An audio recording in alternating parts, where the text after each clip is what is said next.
Chris Gio back up in this 2020 vision.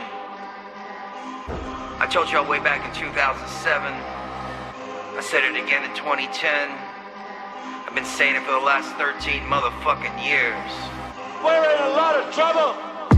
You took the mark of the devil, so you can eat and breathe. Bow down at their feet, surrendered liberty. Tyranny and terror, corrupted dictators, rigging each election while they censor all dissension, dumping ballots after midnight, trying to get their count right, locking down the planet, pushing vaccine propaganda on a whole new generation. Bullshit explanations, selling fear to the mass. COVID death elevation, revelations is unfolding right before your eyes. Wake up in a FEMA camp, vaccine sterilized, Fourth Reich's taking over, but you think you're really woke? It's 2021, bitch, I got no fucking hope for It's destruction by design, a playbook straight out of scripture. Take a big step back, see the whole picture. A distraction of the mind to keep you living in a bubble. Bubble, bubble, bubble. We're in a lot of trouble. Because the only truth you know is what you get over this tube. Right now, there is an entire generation that never knew anything that didn't come out of this tube. It's still problem, action, reaction, solution. I told you wake up to the formula they're using. It's a straight pandemic to burn the Constitution. Weapons of mass deception keep us living in illusions. Using double speak to keep the sheep sub-policing. CNN and Fox News to keep them all sleeping. Masked up and vaxxed out, control's the only reason. Time to hang these motherfuckers for sedition and treason. And did I mention that this plane came straight out of Wuhan? It's Event 201, Google it while you can. Cause when it's truth, they just ban it. Fact check with propaganda, a banana republic. From Portland to Atlanta, it's destruction by design, a playbook straight out of scripture. Take a big step back, see the whole picture. A distraction of the mind to keep you living in a bubble. Bubble, bubble, bubble. We're in a lot of trouble. Because the only truth you know is what you get over this tube. This tube is the gospel. This tube can make or break presidents, popes, prime ministers. This tube is the most awesome goddamn force in the whole godless world. And woe is us if it ever falls into the hands of the wrong people. And that's why woe is us. Now we're living as slaves in this high-tech police state. Warrantless searches and COVID passports await. Mandatory vaccines to keep you sedated. Big brother on the screen to keep the public isolated. Conspiracy theories become conspiracy facts. Thought crimes condemned like terroristic attacks. Every time you take a breath, you pay another tax. Every time you take a step, it's documented and tracked. It's whack how we're living, the planet's a prison. You should've woken up way back on 9/11. Declared a revolution, defend that constitution. A public execution of corrupted institutions. It's destruction by design, a playbook straight out of scripture. Take a big step back, see the whole picture. A distraction of the mind to keep you living in a bubble. Bubble, bubble, bubble. We're in a lot of trouble. And when the largest company in the world controls the most awesome goddamn propaganda force in the whole godless world, who knows what shit will be peddled for truth? So you listen to me. Listen to me. Television is not the truth. Television is a goddamn amusement park. So if you want the truth, go to God. Go to your guru.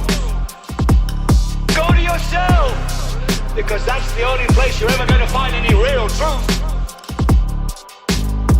But man, you're never going to get any truth from us. We'll tell you anything you want to hear. We lie like hell. We deal in illusions, man. None of it is true. But you people sit there day after day, night after night, all ages, colors, creeds. We're all you know. You're beginning to believe the illusions we're spinning here. You're beginning to think that the tube is reality and that your own lives are unreal. You do whatever the tube tells you. You dress like the tube, you eat like the tube, you raise your children like the tube, you even think like the tube. This is mass madness, you maniacs. In God's name, you people are the real thing. We are the illusion. What is up, my lovely BTV tribe? It is election day, the day we've been waiting for. And I figured, you know what? Let's go ahead and do a live stream and kind of do a hangout. I think you can tell from the vibe in the chat room, from my vibe as well, that it's one of those things that it is what it is. You know, I figured let's just hang out as a tribe and just, talk about whatever and watch this map here as we try to figure out who the next president is going to be. I think I can speak. What's the term that I'm looking for? It's obvious. I hate to be preaching to the choir on this or, tell you things that you already feel and know, but, what we have here is basically a timeline split. And this timeline split is either going to take us further into a negative timeline or try to bring us back into a positive timeline. And that's assuming that 2016 to 2020 was an example of what we're going to get from 2024 to 2028. 2020 to 2024 is an example of what we'll get if it goes in the other direction. It's a cabal. It's a cabal. It's funny. I like I said, I have some friends that are staunch liberals, not friends, but family members, I should say. Hold on a second. Let me make some adjustments on this mic here. Okay, so, they asked me, did you vote? Did you vote? I'm like, yeah, of course I did. And which way I voted. And even though I don't have too much confidence in the system, I figure I'll go ahead and just send my paper in and see if it actually makes it to its destination. But anyways, that being said, I told him, I said, this is all I want to see. And I think everybody can agree with this is we want to see World War III not happen. So we want to see an end to the pretext of World War III. Which is what this whole situation in Israel and Palestine and Ukraine and all that has culminated into. I mean, it's Iran now that's involved in all of that.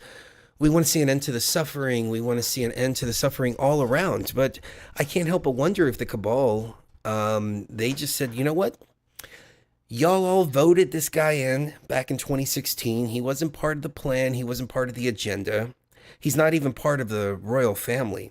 Every single president, except for one, has all related. They're all related and go back to the same family, except for Trump, of course.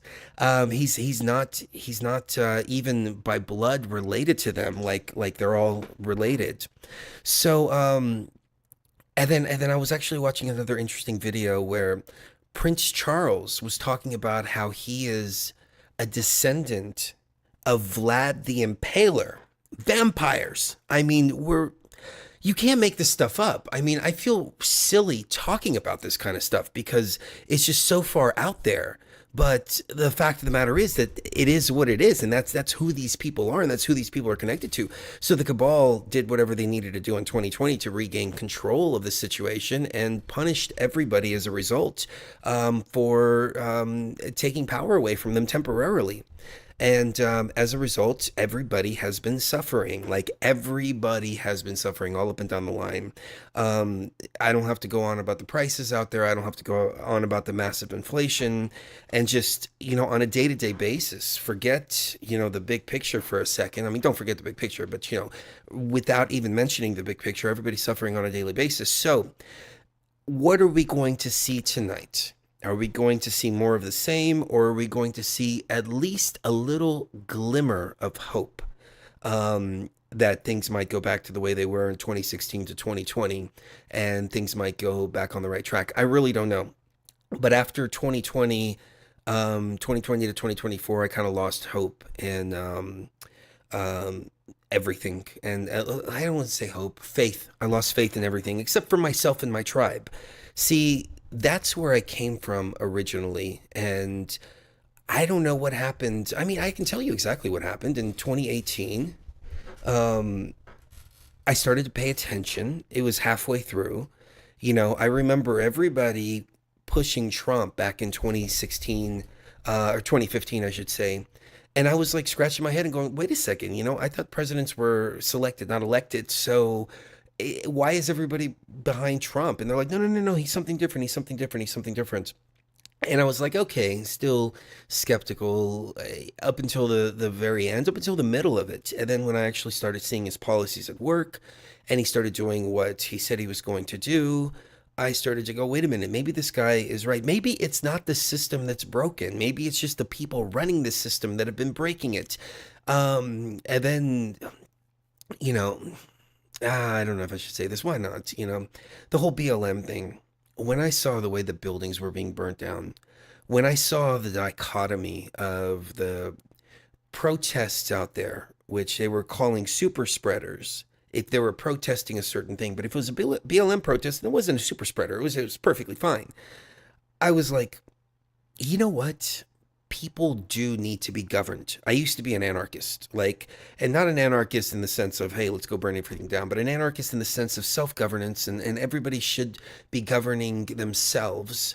And, I used to say, if we don't at least start talking about this concept of dissolving government and raising our consciousness to the point to where we don't need government. Maybe it's not even dissolving the government, but it's rather ascending the human consciousness to the point to where it doesn't need to be governed. I used to at least say, let's start this conversation. But after I saw everything that went on and the way people are so mind controlled out there, I thought to myself, people need to be governed. We're not ready for that yet. We're not ready for that. And so I went back to my original position, which is like, hey, you leave me alone. I'll worry about my own business, and whatever screwy things happen. So yeah, I don't know. There's so much that I want to say, and post 2020, it became much harder to say it. You all know this. You have to be really careful about what you say and all that, and you can't find any good content out there anymore because they've cracked down on literally every form of free speech out there. So I'm trying to pick my words wisely just so I don't trigger any AIs or anything like that. But we'll see what happens with this whole situation, and if we can turn this thing around. I know personally I'm going to be turning my timeline around. I mean, I already have. Things are better than they've ever been. On a personal level. Once you get your personal situation right, then it kind of goes out into the rest of the world. And you're like, okay, now that I got my own stuff, well, I want to help others to ascend their consciousness and help them live better lives out there, help them shift their timelines. And that's where I want to see more and more and more people get to. And my biggest gripe, I hope I don't sound like a broken record, but we had peace and prosperity, and everybody squandered it away as if they hadn't lived their entire lives without being bombarded by war. So that's one of the reasons why I'm paying attention tonight to this map here. And, as much as I understand the need for the Electoral College, and it's a very good thing, I'm glad we have it. If you take a look at the map, look at how much of the map is red, and look at how much of the map is blue. And look at where the numbers are. It's 71 to 101 right now. So it never really made sense how this can happen. And then you're telling me right now, looking at the screen, we have 19 million people who voted for Trump and 16 million who voted for Harris. I was telling Cherie the other day, we were watching something, and they're like, "Oh yeah, there's Harris is neck and neck. Harris is neck and neck. The polls are coming back that 50% of the people are voting for Harris." And I said, "You might as well just say 50% of the people are bumbling idiots out there." And I don't know if it's true or not. I mean, we were running around town, and I saw a couple of Harris signs, but I saw way more Trump signs. We went trick-or-treating with my niece, and there were like at least 7 or 8 different kids dressed as Trump. And I was like, wow. And then there were Trump houses and Trump signs, and there was a big inflatable Trump, and I took a picture of her right next to it. It was really cute. But are you telling me really that 16 million people in the United States are bumbling idiots right now and voting in that way?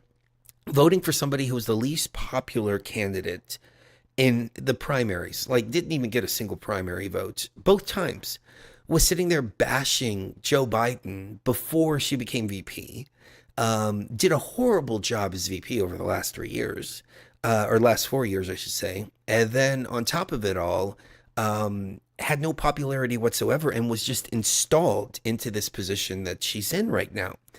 You're telling me that 16 million people can't see that right now, and this number is only going to grow throughout the night? Like, really? It doesn't make any sense. It doesn't make any sense why a vote like ours out there, BTV Tribe, all you in the chat room, all that, right? Y'all are all researched. You know what is going on in the world. You've done the research. You know the background. You know the history. You know the policies. You know why you're voting in a certain way. And then you have morons out there who are just check marking a box, vote blue no matter who, vote blue no matter who. And their vote counts just as much as yours. Where's the incentive to look into this? Where's the incentive to research? Where's the incentive to make informed decisions? They don't want you making informed decisions. They want you dumbed down and just making whatever decisions just you feel like based on emotion. And that was my biggest gripe. My biggest gripe is it was like a popularity contest. Like, oh, you know, who has a better character? Who has a better speaking? Who's more presidential? That was the big criticism of Trump. I wish he was more presidential. What the hell does presidential even mean? Like, you know, it doesn't make any sense. Like, what the hell does speaking presidential sound like? Like shitting in your ear and then telling you that it's, I don't know, pissing in your face and telling you it's raining? Like, I don't know. I don't know. Anyways, I'm just ranting at this point because it's ridiculous. But what's interesting is that it has been 4 years. I can't believe this. 4 years. I mean, it feels like just yesterday I was sitting right here at this very desk and looking at January 6th and doing a 12-hour show on that and going, okay, what's going to happen? What are we going to do? What timeline are we going to go to? All that. I mean, it just seemed, I don't know. It almost feels like the last 4 years I've been watching my life instead of living my life. Does that make any sense to you? Like watching it. Like things have just been happening instead of, and everything's just run together. So I guess I'm glad that we've all congregated here this evening to watch this. Because this may be like waking up from a bad dream. It could be. But then again, we have November, December, January, February. We have what, 3 months. 3 months until January 20th, which, oh, thank you, baby. Give me a kiss. Hey, guys. Here. Hello. Hey, guys. So I was just ranting and raving about all the, you know, instead of setting up your mic, why don't you just grab a chair? Yeah. And just come over here and just sit next to me. Yeah. Yeah. We had microphone issues. Yeah. I don't have another pair of headphones, but I guess that's okay. I don't think you need headphones.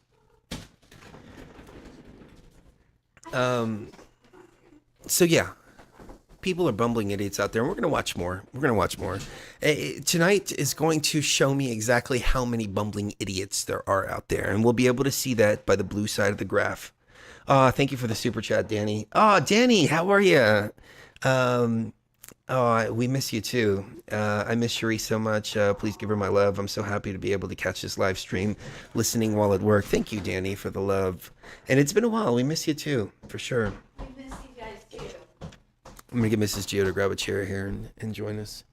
I don't think I have anywhere to plug in an extra pair of headphones, but it's okay. How can I plug in another pair of headphones? I don't think I can. No, it's okay. So, come here and sit your butt down. Okay. Before you start knocking stuff over like a cat.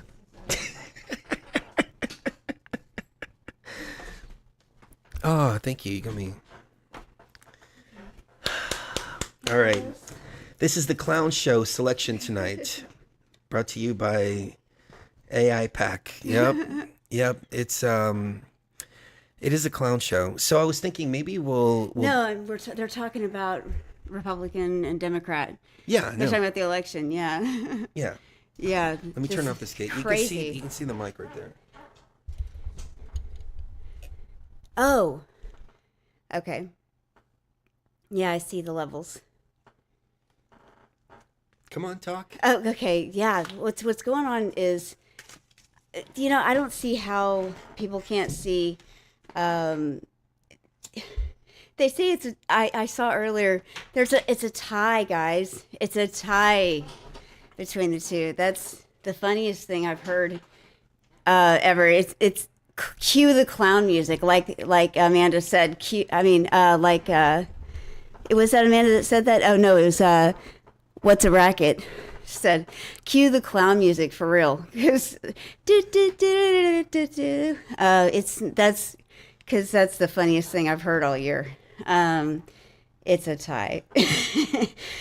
Because everybody knows what's been happening in the world and what's been happening in this country for a long time. And I'm so glad that we all seem to be waking up from this collective nightmare that we've all been in for a long time. So Yeah, I mean, it does feel like a nightmare. It does feel like the last 4 years have just gone by like that. Yeah. In a daze or something. yeah.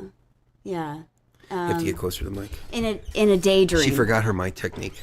I'm sorry. In a more like in a fugue state. I would say it's more like a fugue state. Yeah, not being in front of a microphone for so long. It's not awkward, but it takes some getting used to. It's like being in a fugue state. And I think collectively, maybe the nation feels like it's been in a fugue state for a long time, and then coming out of it takes a little bit of time, and it does take a little bit of time to get us out of this. What do you think is going to happen, Chris, when things finally do get back to normal? I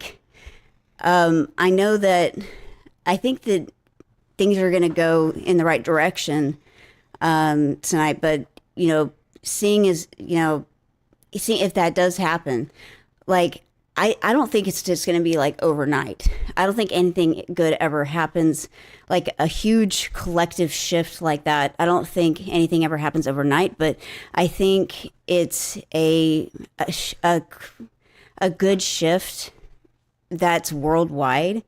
Does take a little bit of time, but how do you picture that happening? Well, I think I'm going to try to put this right here. Yeah, go ahead. I don't know if that squeaking is I don't know if y'all can hear that squeaking or not. So, okay. So first of all, thank you, John Fava, for the love. I'm so glad to see the two of you back from your long hiatus. Thank you very much.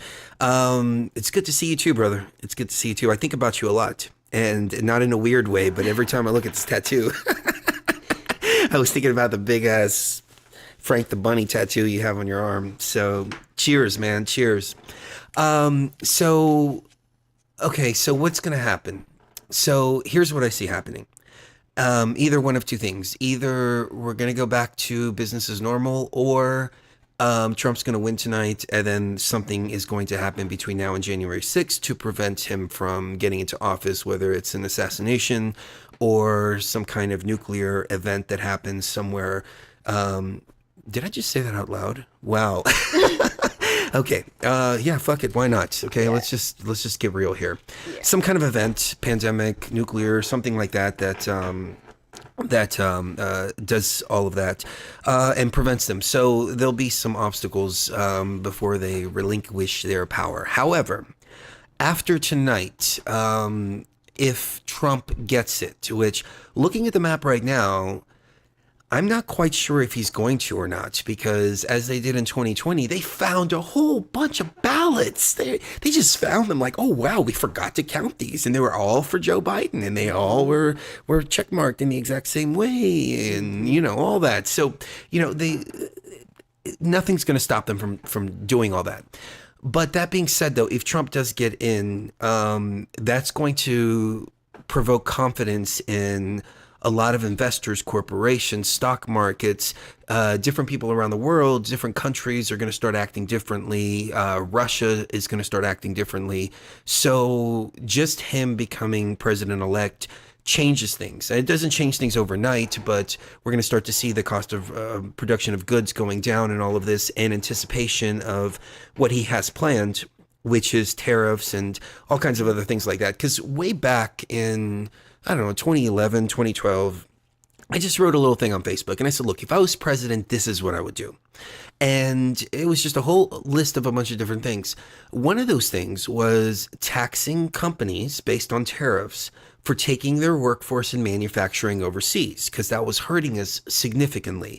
Not only was it hurting us financially here with the loss of jobs and all of that, but it was also pushing the money overseas, and then they were coming in and selling their goods here for the same price that they would have sold them. They were just making much higher profits as a result. So the money was going out of the country rather than being here within the pool of the United States for it to be spent. Plus, when you have huge workforces like that from all these different industries, like big tech, big steel, all of that, when you have and energy too, oil, things like that. When you have all of that localized as opposed to being imported based on companies that originated in the United States, then you also have all of that money that stays within the United States instead of going out and in and out and in and all of that. It was going out into the pockets of the corporations, and then a portion of that was coming back in. But that's been the way they've been operating the whole time. So anyways, I don't want to get too far off point. My point is that when there's more money in the United States itself, then there's more money for people to spend. And then that just causes business to just get better automatically. It causes stock markets to go up. It causes Bitcoin to go up. It causes everything to go up when there's more money here. When there's less money and money's being taken out of the country, then you have people defaulting on loans and not being able to afford the cost of production. So they have to raise their prices, and then people can't afford it because they're not getting jobs. And it just creates the whole systematic nightmare that we have right now. So that's how I see things changing for the better. Right. Overnight. Yeah. Overnight. And on the other hand, as we were talking about this a couple weeks ago, it does appear that no matter what, they're not going to be able to just let this go. It doesn't appear that, I refer to it as methinks thou dost protest too little. We do not see the same thing that we saw in 2020 with the protests in the streets, or, peaceful protests, largely peaceful protests in the streets, like we saw in the Summer of Love in 2020, with buildings on fire and stuff like that. We didn't see that. And that was, I know that not seeing buildings on fire being disconcerting is a little bit weird, but hear me out. When we don't see that, it makes me wonder why. Why aren't we seeing that? Why are we seeing them being peaceful when you would think that they would be protesting and being upset about what appears to be a very losing campaign? I think the reason for that is it seems like they're going to let him win, and then something's going to happen. Like somebody mentioned in the chat just now, they're testing a hypersonic nuclear missile tonight. Is it okay Are they for me? really? Yes, they're testing a hypersonic missile tonight. And so something might happen between now and January 20th to prevent the peaceful transfer of power. And oh, sorry, we can't let you. We can't let you take office because this happened or that happened or MPOX happened. We have to do it to save democracy. We have to save democracy. We have to. That's what Caesar did. Yeah, go ahead. Baby, can you stop moving the mic? I'm sorry. Yes, let's just leave it right here. Okay. If that's okay. Yeah. All right. That's what Caesar did. Mm-hmm. They gave Caesar power for a little bit, and they said, "Oh, we're going to give you power to protect democracy, and then or to protect the republic, and then he never gave it back." Yeah, because it was never meant to be given back. That was the thing. It was actually his nephew that did all of the real taking of power. It wasn't Julius Caesar himself that took the power. It was his nephew and heir that took the real power. Julius Caesar was a man of the people. He was the one that told the nobles. He was the Trump of the Roman Republic. He was the one that said, "Okay, it's Rome isn't just for the rich old men of Rome. It's also for the citizens of Rome. All the slaves are taking all the work because the rich old men of Rome are the ones that are the slave owners, and they're taking all the jobs away from the regular people. And so I'm passing laws that make it to where 60% of the jobs have to go to the regular people. They can't go to the slaves anymore." And so he basically saved the Roman economy by doing so. He also made it to where there were tariffs on goods that were coming in from other countries, just like Trump. I mean, he was basically the Trump of the Roman Republic. Sorry, I'm going to try to adjust this one more time. Oh, that's fine. And hopefully we won't have any more microphone I'm interference. so sorry. No, you didn't do anything. All right. Okay, cool. So, because it was right over my face Yeah. too. But then his nephew was Caesar Augustus, and that's the guy that you hear about in the Bible too, that killed supposedly. Yeah. So, but Caesar Augustus wanted power. Caesar Augustus wanted to literally be a god and worshipped as a god, and so he was the one that took drastic measures to be that god and to be a dictator for life, and really be dictator for life, because Julius Caesar didn't want to be dictator for life. He just wanted to be dictator for as long as it took to get the Roman Republic back on its feet, and then they would vote on it later. But then he was murdered on the Senate floor before they could vote on it. But Caesar Augustus then turned it into the Roman Empire, and that's how the Roman Republic died. What we want to prevent is something from happening that makes it to where Trump becomes a dictator. That's why whenever I saw these assassination attempts, it made me very wary, because when you have 2 assassination attempts in a row, it can change a man.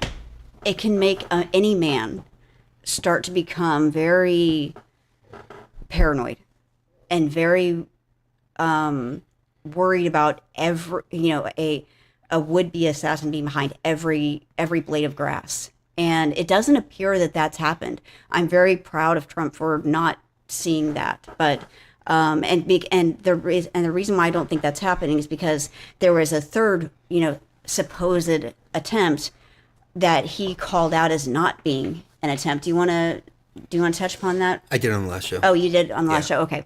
Yeah, I remember that. And he called that out as being, no, that wasn't really an assassination attempt. It wasn't. All it was a guy going to a Trump rally, and he had some guns, and he had them in his trunk, and he'd been going to Trump rallies forever. And the sheriff stopped him and said, hey. And the law was that in Nevada, you don't have to have. It doesn't matter if you transport your guns in your trunk, even if you have the magazine in them.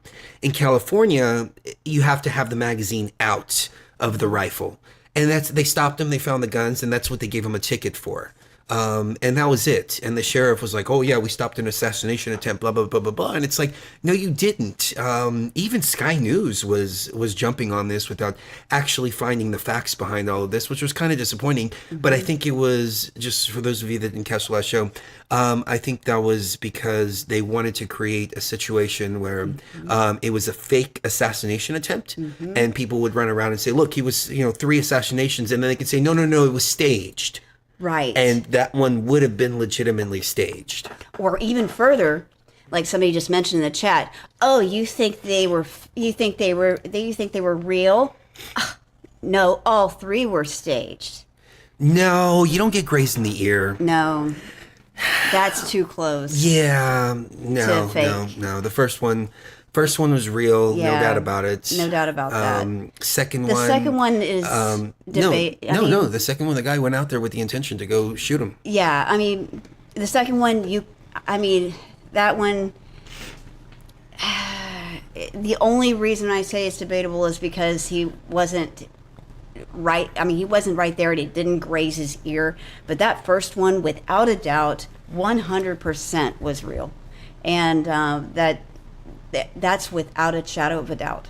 You know what's funny is I was watching, like I said, I have family members who are liberal, like vote blue no matter who. And they were telling me, oh yeah, it was staged and blah, blah, blah, blah. And I'm like, you don't stage a shot to the head. And they're like, he didn't get shot to the head, he got grazed in the ear. And I don't watch very much mainstream media or any of that bullshit. And so I don't pick up talking points and then repeat them. I watch the footage and then go, wow, the guy was almost shot in the head. It was a headshot. And I was watching a comedian the other day, and he's like, Trump was shot in the head, or he was grazed in the ear, depending on if you're a Republican or a Democrat. And I was just laughing and going, oh, that's so funny how people would frame it in 2 different ways. Depending what side of the aisle you're on. Look, here's the thing that convinced me. There was a video that I was watching, and the guy was doing a test to see, can you stage something like this? And he went out there, he was with a sharpshooter from the military or something like that, and what? Oh, I think we're clipping the microphone a little bit. No, we're not. They went out there with like a guy who was like a sniper. I don't know why I can't think lately. He was a sniper, and in the military, and he went out there and he was trying to do some shots, and just see how accurate he could be, and getting it that close away from the brain, like within just like an inch. It was impossible for him to get that shot from like 50 yards, much less the distance that the guy was. So that kind of proved to me, no, that wasn't staged. The only way that it could be staged is if he just, had a thing in his ear and he was just like, oh my God, look, I got shot, I got blood all over me, et cetera, et cetera, et cetera. But there were people that genuinely died there. Yeah. So, yeah, that was real. Yeah. That was real. 100%. And so, bottom line, I'm thinking to myself, that's going to either go one of 2 ways. Either it's going to make a man more humble and think to himself, wow, this is my role in this life is so important that it makes it all that more important for me to stay on the straight and narrow when it comes to my policies, my behavior, and how seriously I take my job, and how seriously I take the Constitution of the United States, and how seriously I take the freedom of the people that I govern. Or it's going to go the other direction where he becomes a tyrant and he becomes a dictator. And he even said, day one I'll be a dictator, where I'll pass the laws that I need to pass, but then after that I won't. But the media just sticks on that first part of that sentence and runs with it, which I'm kind of getting tired of too. That they like to take that first part of that sentence and run with it, which they do with everything else. But it's not okay to do that, I don't think. But for day one, I'll be a dictator. I think he was trolling the media. I think so too. He does stuff like that to get the media talking about him. So he said, because Sean Hannity was trying to get him to correct himself in a town hall that he was doing. And he's like, no, day one, I'm going to be a dictator. We're going to start drilling. We're going to open up pipelines, and we're going to close the borders. And after that, I'm not a dictator anymore. Well, I think he was saying through executive orders, he was going to do stuff that instead of waiting for it to go through Congress and all kinds of stuff like that, he's saying we have such a bad economic problem that we need to do things to get things back on track immediately. We don't have time to wait to go through Congress and all this BS and go through the fights between the left and the right and all that. And speaking of left and right, where were we when we started? We were at like 36 to 97 or something like that. I don't know. Let me see. I just had the numbers in front of me. 35 to 95. And now everything jumped up to 99 to 120. So Harris is gaining momentum. Oh, yeah, man. I've been watching some of these liberal channels just because they come up on my feed so damn much. There's two of them in particular, and it's nothing but fake news, like literally, like fake news. Like both of them, and they're not mainstream, but you can tell they're paid for by the DNC. They were like, "Oh, look, Trump is losing his faculties. He can't find his way out of the rally." And Trump was going, you know how Joe Biden is? He gets up here and he's like, "Oh, I can't find the door." And they just cut the part out of him going, "Oh, I can't find the door." And they were both running with it. So anyways, they were doing live streams tonight, and I tuned in for a second, and I was watching everybody in the chat. And you know, maybe there's 21 million idiots out there that are voting for Harris, and maybe they actually exist. I really don't know. But they're probably sitting back and going, "Oh, look, Harris is she's catching up on Trump, 99 to 120, 99 to 120. It feels kind of good to not really care anymore. Not as much as I did in 2020, because that was rough. Yeah. And I think it was rough for a lot of you out there too. It feels good to not have a real stake in the game, to not have skin in the game so much as we did in 2020, because it's like looking at, maybe it's kind of like being a senior in high school and looking at, the vote for prom king and prom queen, and you know that this is your last year in high school anyway, and you're like, I'm getting out of here in May anyway, so you guys can vote on whoever you want as prom king and prom queen. I don't really care. I'm going to college in a few months anyway, so it doesn't really matter to me. You can have your popularity contest all you want. It kind of matters to me in terms of how you guys feel and how you guys are going to interact with each other and how you guys are going to interact with us over the next 4 years. But, as far as the way we feel about ourselves and the way we feel about each other, it's not going to make that much of a difference. Because we don't identify ourselves and we don't identify each other based on who the president is. But we understand we understand, not you guys, but we understand the country does. And we understand. Hold on. I gotta correct something that came up in the chat. Okay. It's crazy how even Chris doesn't question Trump. This is classic conspiracy or corruption. You have to listen to the shows before you make statements like that. Please. Really, I just wanted to correct the record on that because we got the chat going up on the screen. You got to listen to our previous shows. Yes, please do, because that's. Oh my God! It seems like when I'm trying not to make noise, I just make all kinds of noise, keyboard and everything. Oh, I'm sorry.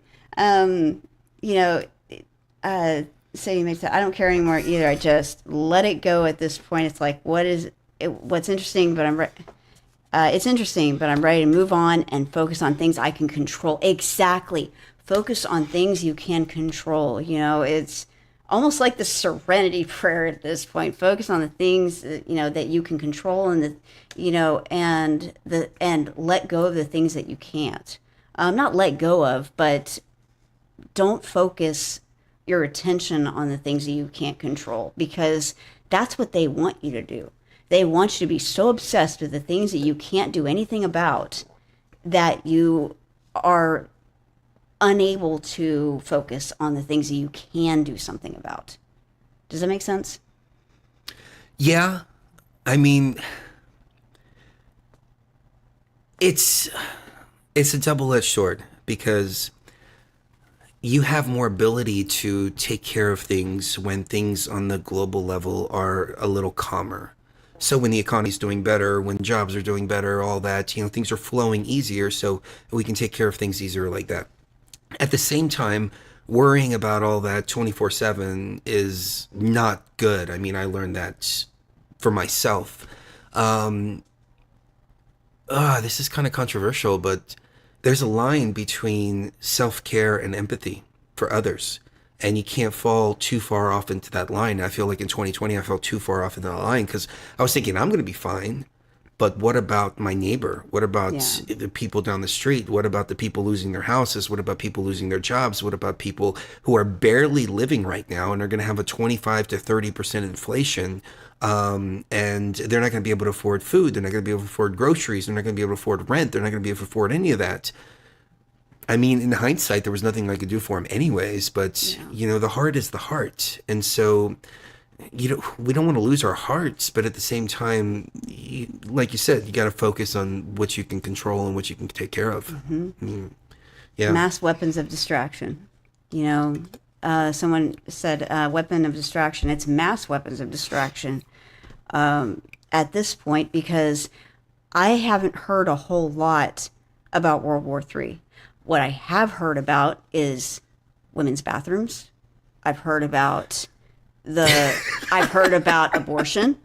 I've heard about, things that don't really matter all that much to me.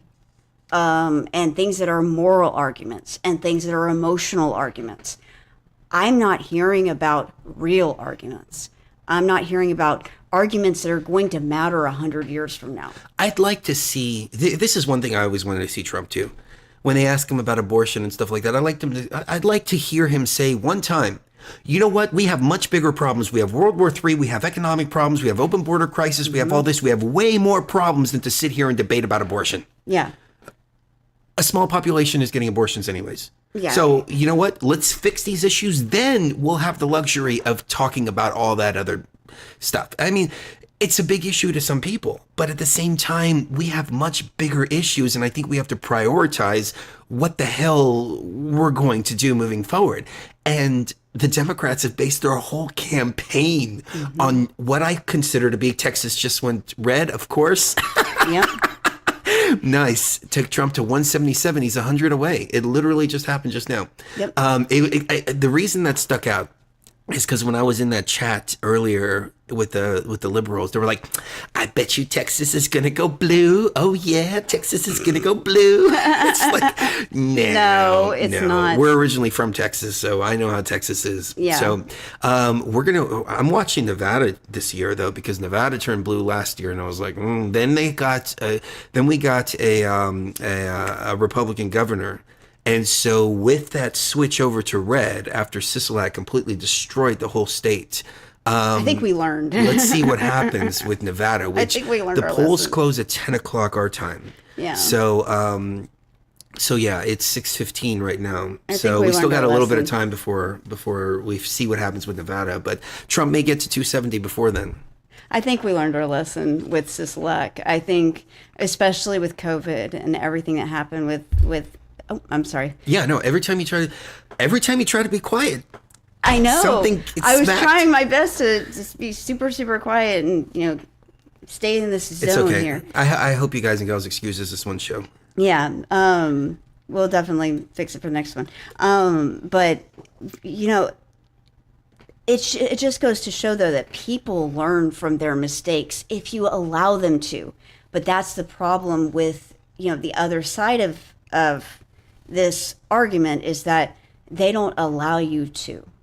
They want a system where you're not allowed to, where you're not allowed to learn from your mistakes. There's only one way to go with things. You don't have a choice. There's only one decision. There's this decision, and you have to. That's the problem with Can I say communism? That's the problem with communism and socialism, is that there's only one choice. That's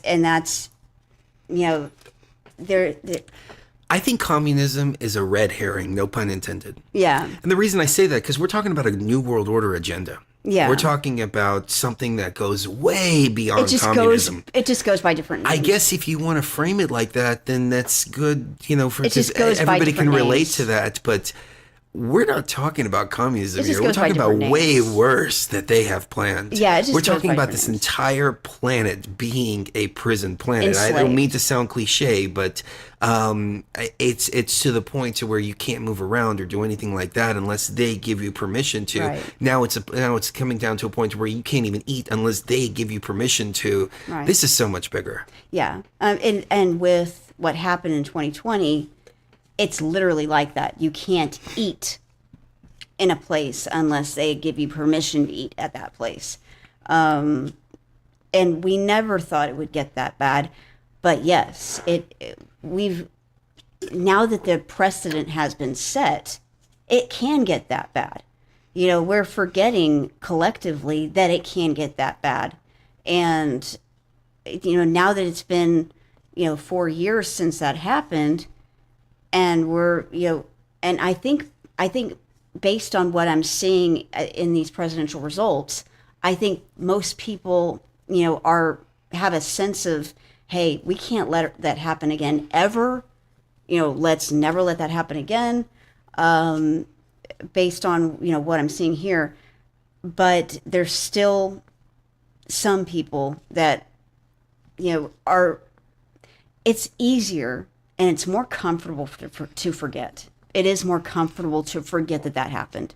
The mind is a very powerful thing, and our minds are set up to forget trauma because it's the brain's way of defending itself against trauma. We forget things because we don't want to feel that pain. However, it's important to remember. It's important to remember what happened in 2020 because in order to prevent it from ever happening again, we must remember it and we must teach our kids and our grandkids and our great-grandkids, hey, this is what happened in 2020. We can never let that happen again. It's kind of like, other things throughout history, other atrocities that have happened throughout history where people's rights and freedoms were taken away. We have to remember to never let it happen again. Does that make sense? Yeah. Somebody in the chat said Trump never came out and said he messed up with the jabs. Here's the thing. I thought about this, and I think we have a good visual here. There's 24 million, going on 25 million morons out there right now. You can see from the left-hand side of that graph. Those 25 million morons, and that's only going to grow throughout the time. If he would have come out and say, you know what, this is just the flu, we're not going to do anything about it, et cetera, et cetera, those 25 million morons would burn the whole freaking country down. Yeah. So he had to do something. He's not doing anything. He had to do something. Yeah. There was something he had to invest in order to show that he's doing something about this. And if he hadn't, they would have been, upset about the fact that he's not doing anything. And he even said, is there anything that we can do to try to disinfect the body? I know that we use bleach to disinfect surfaces.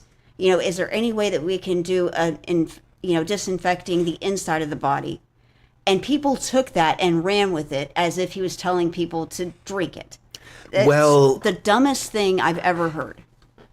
I remember when that happened. I remember watching that live. That's not what he said. And I did not get that at all. Me either. And even it took me like a year afterwards to go, wait a second, what are you talking about? He told people that, what are you, and then somebody finally showed me the clip and I'm like, that's not what he said at all. Nowhere near what he said. You know what it looked like? It looked like he was coming out and he's like, I am so sick and tired of these freaking scientists around me and doctors who don't know crap. He's like, okay, maybe we can do some kind of disinfectant or something. I don't know. You guys have all these solutions here. He seemed frustrated. You guys flustered. are doctors. You tell me. He's like, he's like, you guys don't have any freaking solutions here. Yeah. You guys are supposed to be doctors. You're supposed to be the highest minds in science, and you have no clue how to beat this. Y'all are idiots. It seemed like he was frustrated with them for not being able to deal with what appears to be a very workable, thing. It's... Yeah, I'm looking at these numbers here. 94% vote reporting in Florida. 56.2% is red. Mm-hmm. In Georgia, 70% reporting, 52.8%. Why is it always 51%, 52%? I mean, are you telling me that elections out there, because this is what the numbers show, are decided by 100,000, maybe 200,000 freaking morons out there? Every single election, because that's what, remember when he lost Georgia, it was by like 10,000 votes. When he lost Nevada, it was by like 12,000, 13,000 votes. We're talking about a small amount of number compared to the large picture here. And every single freaking election is like this. Bullshit. Why have we never seen a candidate come in and everybody, like 80% of the population is just like, yes, this is the guy, this is great. Hey, maybe if it's in Georgia or Alabama, it's the veterans of the Civil War. Do you get it? Yeah. Yeah. Maybe this country is that dumb. I look at this now from a completely different perspective, and forgive me if this isn't the right perspective to change my perspective on.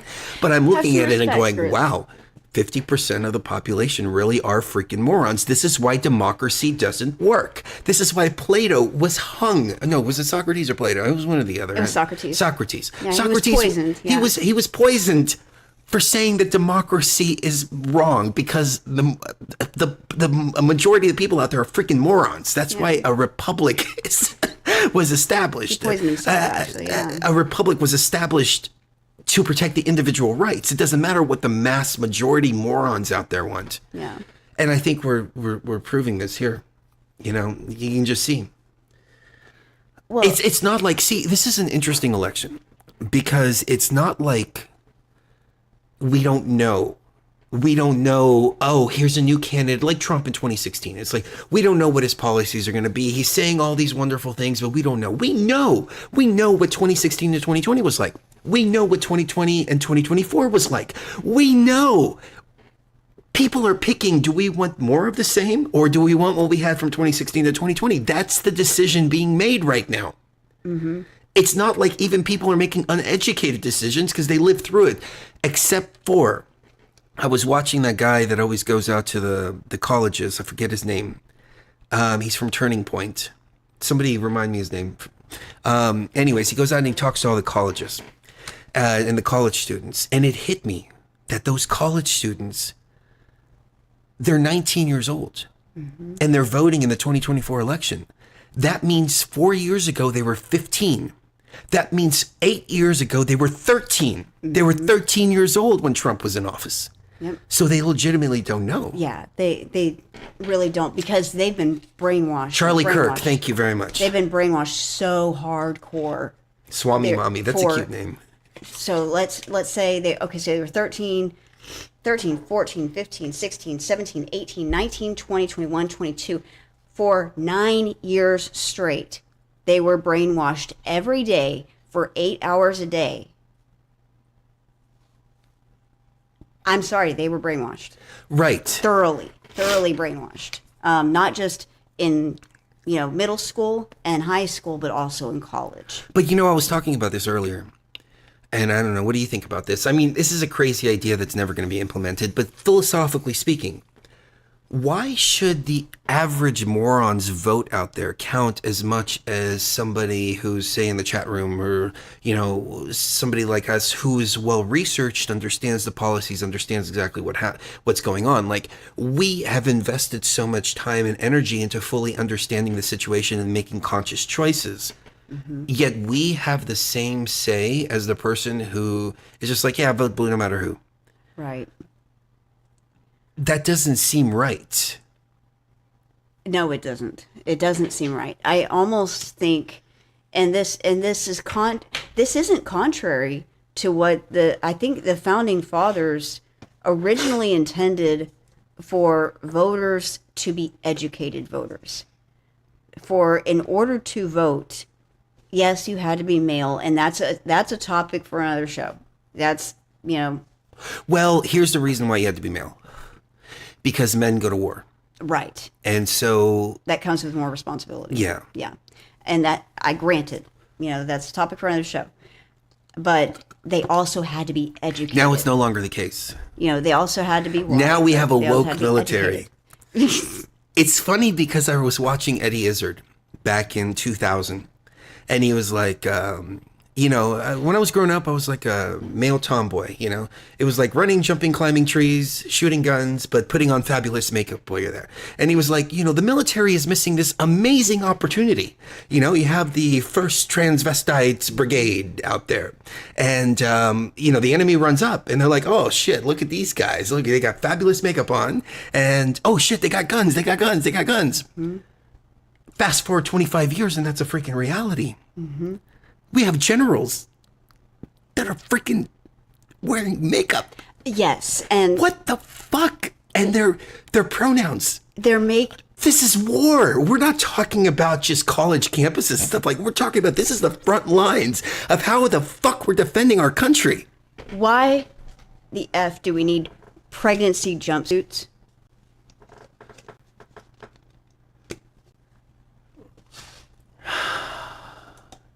Outside the box. Thank you for the love. Thank you for the love. You, outside love the you box. too, for sure. We love you too. Pregnancy jumpsuits. Yes, they're making jumpsuits for pregnant service members. See, I don't. I mean, there's some badass women out there. Don't get me wrong. I agree. And there have been badass women since the beginning of time. Joan of Arc, Absolutely. many others. Yeah, Catherine of Aragon. Yeah. If a woman gets captured during war, much worse things are going to happen to her than a man. 100%, especially in Muslim countries. Yes, exactly. Oh, yeah. So that's the only apprehension I have to that. Yeah. But you shouldn't be sending pregnant women out to the battlefield. And not only that, but not a single one. Correct me if I'm wrong. Unless it's one of the 27 million here. Then maybe... No. No, don't go there. See, I take a look at this chart here and I go, you know what? Maybe my views on abortion are off. Maybe we do need to have abortions free for everybody out there. Some abortions are okay. No. God, that's dark. That is really dark. But correct me if I'm wrong, but not a single woman on earth. Thank you, Regina. She said I look beautiful. You do look beautiful. Thank you. Mm-hmm. You look healthy and full. I appreciate that. I have gained quite a bit of weight. Not a single woman yet has been able to pass the Navy SEAL tests to become a Navy SEAL. Am I right about that? I think I might have heard that statistic, but I don't know if that's true. I heard that was the case, but it's because there's no female Navy there's SEALs. not a single woman who's been able to pass the rigorous tests to become a Navy SEAL, and that's not because we suck. It's not because we're terrible, and it's not because men are better than us. It's just simply because men and women are different. Yeah, but here's the thing. Any real men out there, men who will go through the SEAL training, men who will do all that, they would not want a woman to be on the battlefield with them because their job as men is to protect women. Right. And so it's taking that role away from men. Right. And it's distracting them from their purpose of being there for a woman to be out there with them. If a woman's out there with them, it would just distract the men to have to watch after them and keep the woman protected. Does that make sense? Like, instead of doing their job, which is, looking after whoever they're supposed to be going after, or, their objective. Perhaps. I wasn't really getting at that. I was getting more, on a primal level, on a, caveman kind of level. Yeah. I think a real man protects women. Yeah. And so that's their role to do so, Right. That is true. But I'm saying, as a woman, I wouldn't want to be responsible for an entire platoon getting taken out simply because, I'm the female that gets, tripped up because, I'm slower than everybody else and, I get the entire platoon killed. Balanchez said, a guy who was fired in the military over gender rubbish, Trump said he will allow him to sack all of them. I remember watching that video. I don't remember the guy's name, but I know exactly what you're talking about. I think he was at a town hall or something like that. And he said, I was fired from the military for not going along with the whole pronoun thing. And he goes, well, we're gonna do an investigation on that. And he's like, I want you to be the head of the investigation. He's like, oh yeah, of course. Tammy, thank you for the super chat. Much love. Tammy. Missed you both so much. Just what I needed tonight. We needed to be with our tribe tonight too. We did too, yeah. Because it has been a long 4 years. It's been a It really very long has. 4 years. Yeah. And Swami... And Sekhmet came to say hello too. And Yes. Yes, I was just about to say, Sekhmet wanted to make an appearance. Swami said, I'm sure they will soon lower the standard for seals shortly to make it fair. That is exactly what China wants. I just wanted to point out. That's a great point. That's exactly what China wants, because they have wanted to weaken our military big time. That's why the pregnancy jumpsuits. That's why they've wanted to put makeup on our military. That's why they've wanted to feminize our men and feminize our military especially, because their military isn't allowed to do that. Hell no, they would never do that. They're not allowed to watch TikTok. TikTok came from them. But their TikTok, they do have TikTok. But their TikTok teaches their kids math, Responsibility. grammar, responsibility. They don't have any of that garbage over there. Loyalty to your country. When you have a product, when you're a country and you have a product and you send that product off into the world and you ban certain content in your country on your product that you're perfectly fine with in other countries, there's an agenda there. I mean, it's ridiculous. Oh, absolutely. Absolutely. We need to get on TikTok, even though I resisted it because it's a Chinese spy app. Yeah, it absolutely is. Maybe we can get burner phones just for TikTok and just use it for TikTok and then leave it off the rest of the time. Maybe we can do that. I don't know. Well, you know, here's the thing. Here's why big tech is blue. Because blue lets them take their workforce over there and bring in their goods over here. That's all it comes down to. You know how much it costs to make an iPhone? Like $3 or $4. Not if Trump. That's it. And they send it over here and they sell it for what, $1,600, $1,800, $2,000 sometimes. You know, that's their incentive. Yep. It's all about that. It's all about the microchip. It's all about technology. It's all about all of that and profit. Well, that's what the tariffs are about, you know? And you know, as a business person, I can respect that. But at the same time, you don't destroy a whole country in order to do that. Right. Especially your own country. You know? Yeah. That's so disloyal. That's so unbelievably disloyal to your own country. You know, when you know that your country is suffering, and you know that your countrymen are suffering, and that unemployment is so high, and your national debt is so incredibly high. It's like what, $35 trillion or something unbelievably high at this point. And then you're going to take those jobs and go overseas. No wonder he's running on a platform of, I'm going to increase tariffs out the wazoo, day one. And I don't blame him. I think that's fantastic. I think that's going to, immediately ease inflation right off the bat. What do you think? I'm sorry, say that again? The tariffs are going to help overnight ease inflation. Yes and no. Yes, because, see, here's the thing. Corporations are going to make their profit no matter what. So placing tariffs and forcing everybody to bring their workforce back over. I think there was a company, I don't remember who it was, but Trump told them, they said, we want to take our workforce overseas. Or what was it? They were going to build something here, and then they decided to make it overseas. And they said, look, we'll give you a pass on the tariffs for a year or 2 years, but you have to bring all your workforce back over here, and you have to bring your manufacturing back over here. The tariffs on other countries and imports, we'll see. I remember they were saying this back in, listen, this is how freaking ridiculous it is. Back in 2006, this is almost 20 years ago, CNN was saying, well, you remember this clip, Well, we shouldn't be fear-mongering on China so much, because when we fear-monger on China, then the prices at Walmart are going to go up. And if we're worried about, let's say, lead in the toys and food that isn't poisonous, well, the cost of production is going to go up, and the prices at Walmart are going to go up. I mean, they literally said that. We shouldn't worry about lead in toys, and we shouldn't worry about the food being poisoned because the prices at Walmart will go up. That's sick. So, on that note, going back to the tariffs, yes, that's going to raise the prices on the Chinese crap that comes over. Right. I agree. And somebody just said both Missouri and Pennsylvania went blue, and I have to say that's not natural. I think there's. Well, they call Pennsylvania?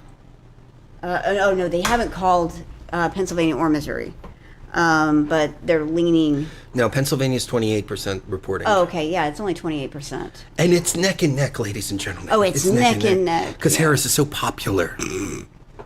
Yeah, Because the last 4 years were so prosperous out there for people. It was great. You know what? She's going to lower the cost of eggs and lower the cost of groceries. She's not going to tell you how. She's going to close the borders too. Well, it's amazing. I mean, I'm so glad we have somebody coming in and doing what needs to be done and what this administration hasn't been able to do in the last 4 years. Oh, wait a second. And here's her plan on Did you hear Ariana Grande at the Harris rally? She was reading. Okay, so first of all, her teleprompter broke. And so she didn't know what the hell she was going to say. And so it was like a minute, 2 minutes of her just going, hey, my teleprompter's broken, and then they finally gave her a phone, and she starts reading this. And she starts reading it out, and she's like, she's going to lower the price of eggs. She's going to lower the price of bread. Come on, let me hear you say yes. Something like that. I was like, oh my God. It was so ridiculous. It was ridiculous because... Again, I hate to state the obvious, but we have the last 4 years as an example versus the 4 years prior to that as an example, and this is what we're voting for. Who the hell are you fooling out there? The brain-dead zombies or the 19-year-old college kids that don't know shit from shit? Well, it's hard to be nice. Somebody said we're not being nice to her. It's really hard to be nice to somebody who's not nice to people based upon something as arbitrary. Not being nice to who? To, KK. To Mamala? To Mamala. Mamala Pinga?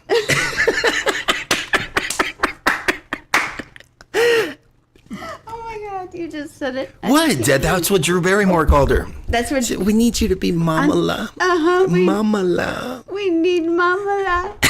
Oh my God. Being nice to her. What the hell is there to be nice about? Yeah. Okay, let me tell you. This person nice here, okay? What she did is she decided as the district attorney of California, or what, attorney general, I think it was, whatever she was in California. She decided that schools are going to be funded based on attendance. And because they were being funded based on attendance, then she was going to start putting parents in jail for truancy.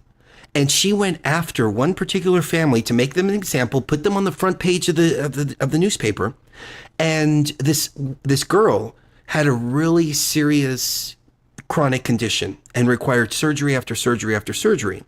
And so she had all of her doctor's notices and everything like that because of that. And she wasn't able to go to school regularly because of that. And they used that family as the example. And they have the mother on the front page of the LA Times or whatever it is being dragged off in handcuffs for truancy.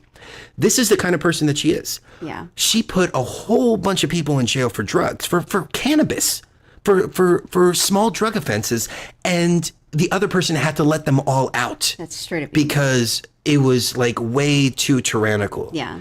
This is the kind of person that she is. She's evil. So that's evil.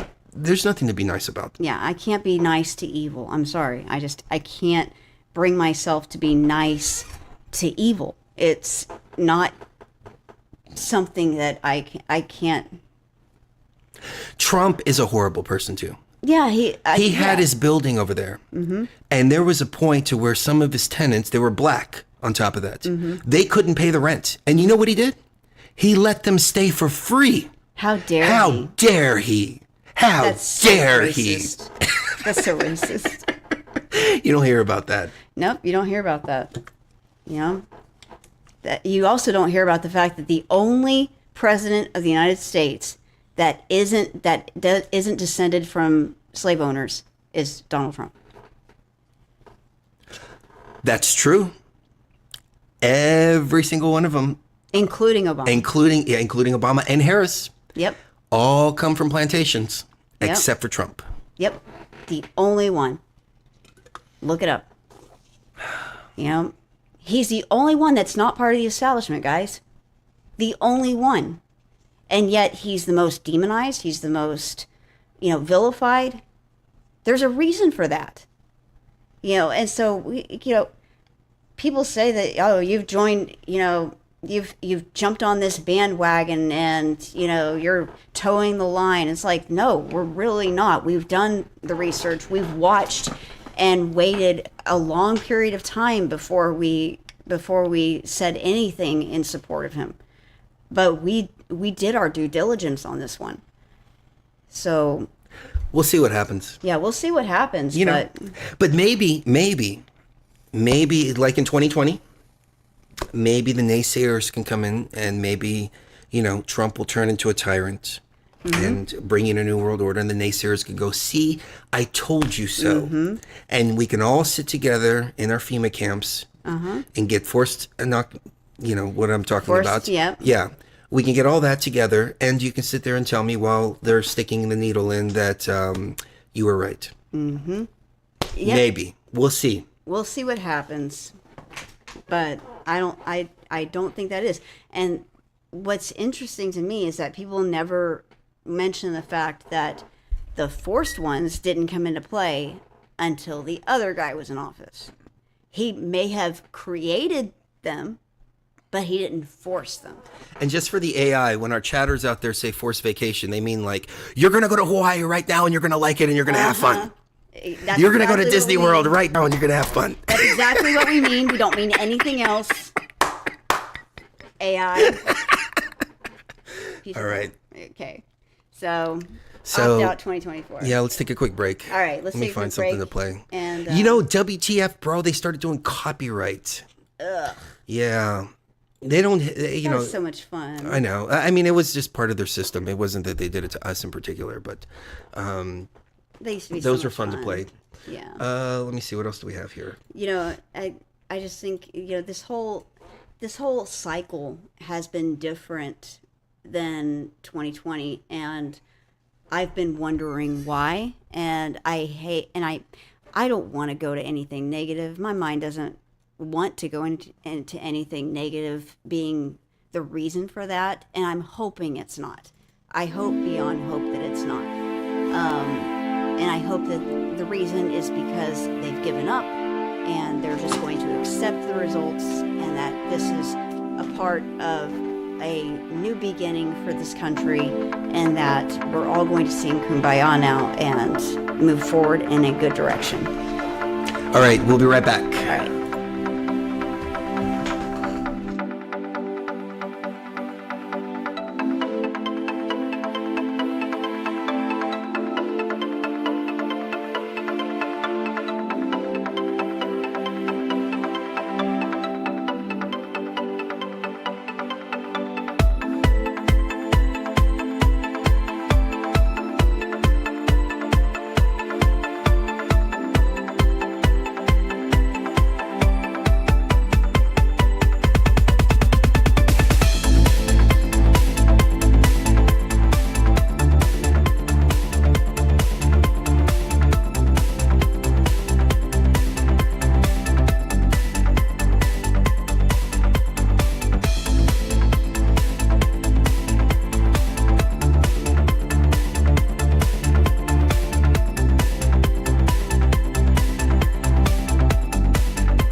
right. Oh.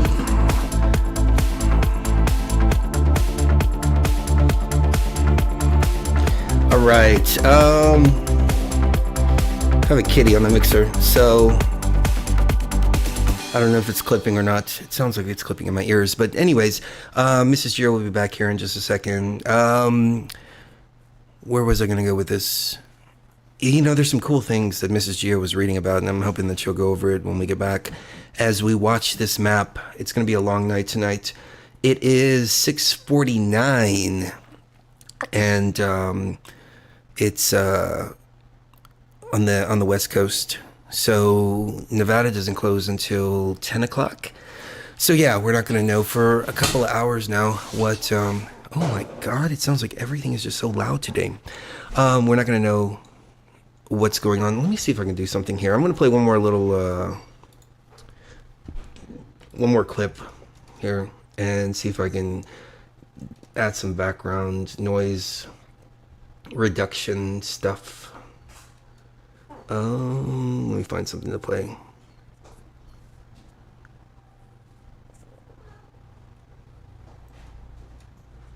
I literally just had it.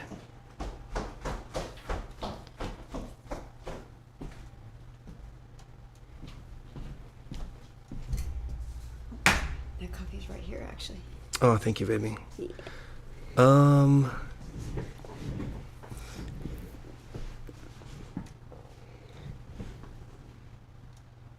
Wow, it seems like whenever I need to find something, I can't find it.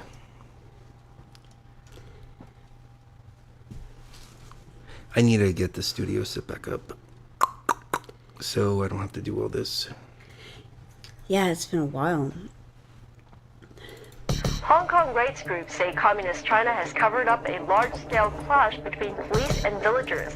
There's been a third day of rioting and violence in Greece. The Greek Prime Minister, Kostas Karamanlis, has gone on television to appeal for calm as gangs of rock-throwing youths attacked police stations and set fire to several shops and cars. From Athens, Malcolm Brabant reports on some of the worst riots that Greece has seen in years. Riots have broken out in most parts of the world, from Greece to the United States.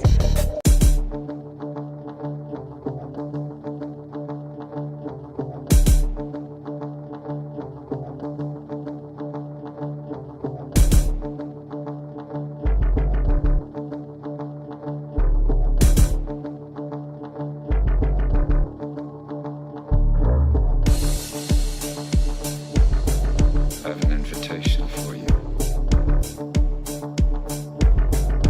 Is there a celebration? I'm not inviting you to a celebration. I'm inviting you to a war. What will they do when we all stand up? At every checkpoint, we just don't stop. Together as one, solid as a rock. A global resistance, load up and lock. Now we're mad as hell, and we're not gonna take it. A new world order, never let them create it. Make no mistake, the police state is here, enslaving the masses with deception and fear. A single tear down my cheek as I line up the scope, with my finger on the trigger, cause there's no time for hope. The forest is rot, time to turn it to smoke. When we flood the whole world, will you be on the boat?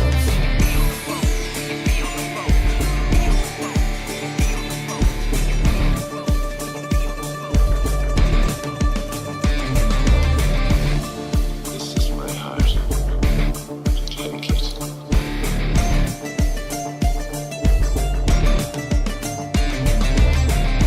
I believed in love. Now I believe in this. War. Now we're all strapped up, cause it's time to refresh the liberty tree with the blood of these tyrants. They try to divide us, play us like pawns, black and white against each other. How the chess game's won. Time to step off the board, stop playing the game. Every day a different song, the exact same theme. They keep us distracted while they plot and they scheme to keep us asleep in this American dream. So never forget, we stand tall and unite. We're their number one threat, it's time to stand up and fight. We're gonna live free or die through the darkest of nights. Now tell me what you see by the dawn's early lights.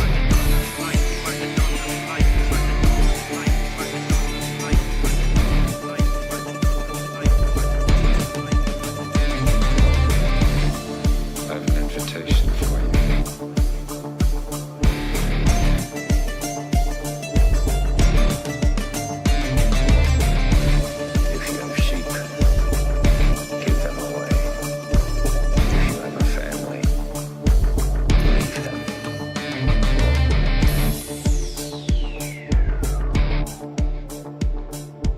All right.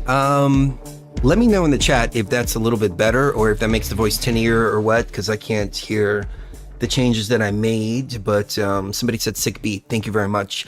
I was sitting back with my guitars and I was just like playing, and my bouzouki too. My mom gave me a bouzouki, and like right before she died for my birthday, and I was playing a yeah. I wrote that like way back in like 2010, and I just redid it a couple years ago, but I never released it. You should. There's a lot. Audio's good. Okay, awesome. Thank you. Awesome.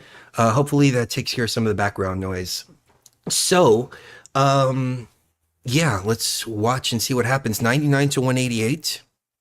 270 to win. And we have Florida reporting 95. It looks like Florida's going to Trump. Georgia, 80% reporting. Georgia. I don't know. You know what happened last time with Georgia? It was one, and then, we found all these ballots here. So we'll see what happens. Yeah. And again, I wouldn't take anything tonight as gospel, because you never know what's going to happen. You never know. And this video might not even exist a year from now. Well, it's not going to on YouTube. It'll be on Patreon. Yeah. But that's good. You know what? I've been making these little videos and kind of, bite-sized information and stuff like that. Mm-hmm. And somebody said in the chat, and I appreciate this. Somebody sent in the comments. They're like, these video productions, they're nice, but we want Chris and Cherie. And I'm like, really? Yeah. Really? Okay. That was flattering. It was very flattering. Yeah. I did a lot of freaking work on that. Yes, you did. I was like, aw, you worked so hard. But yeah. Anyways, I see a lot of people I haven't seen in a while. Yeah. So it's good to see the tribe coming back. We've missed you guys together. And somebody said earlier in the chat, they said watching Chris and Cherie do a live stream is nostalgic. I'm like, holy shit, have we been gone that long? Apparently so. We haven't, changed all that much. I've gained weight, but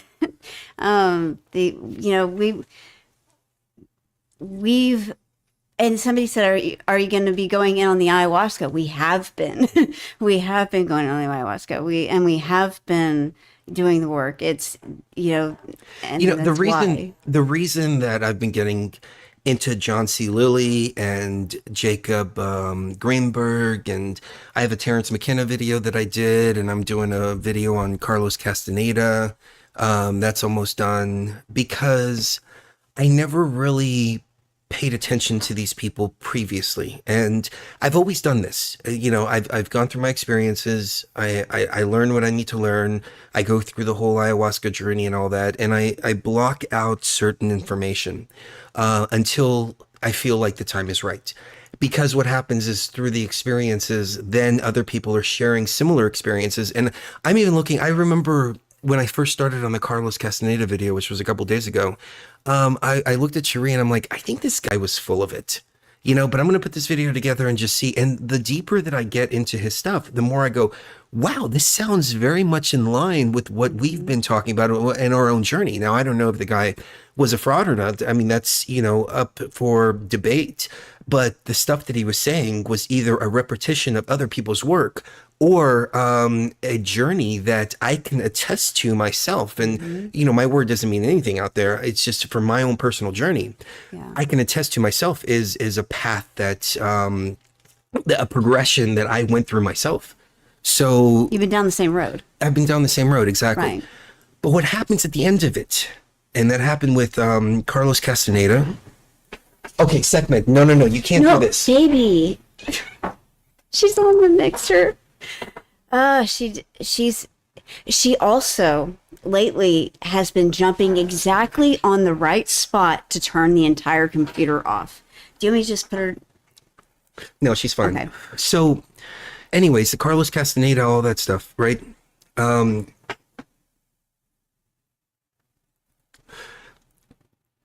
This progression, where it ends up in is, what the hell's the point? Mm-hmm. And do I need to share all the information and knowledge that I've acquired?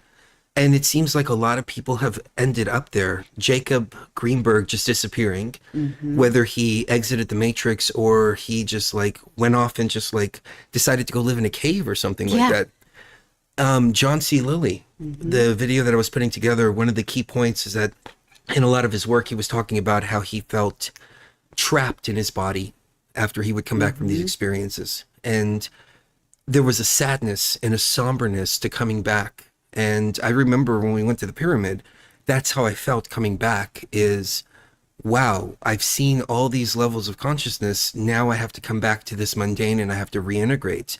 Carlos Castaneda also, they say he disappeared and then he started like a cult or something like that, supposedly. And, you know, people don't know for sure.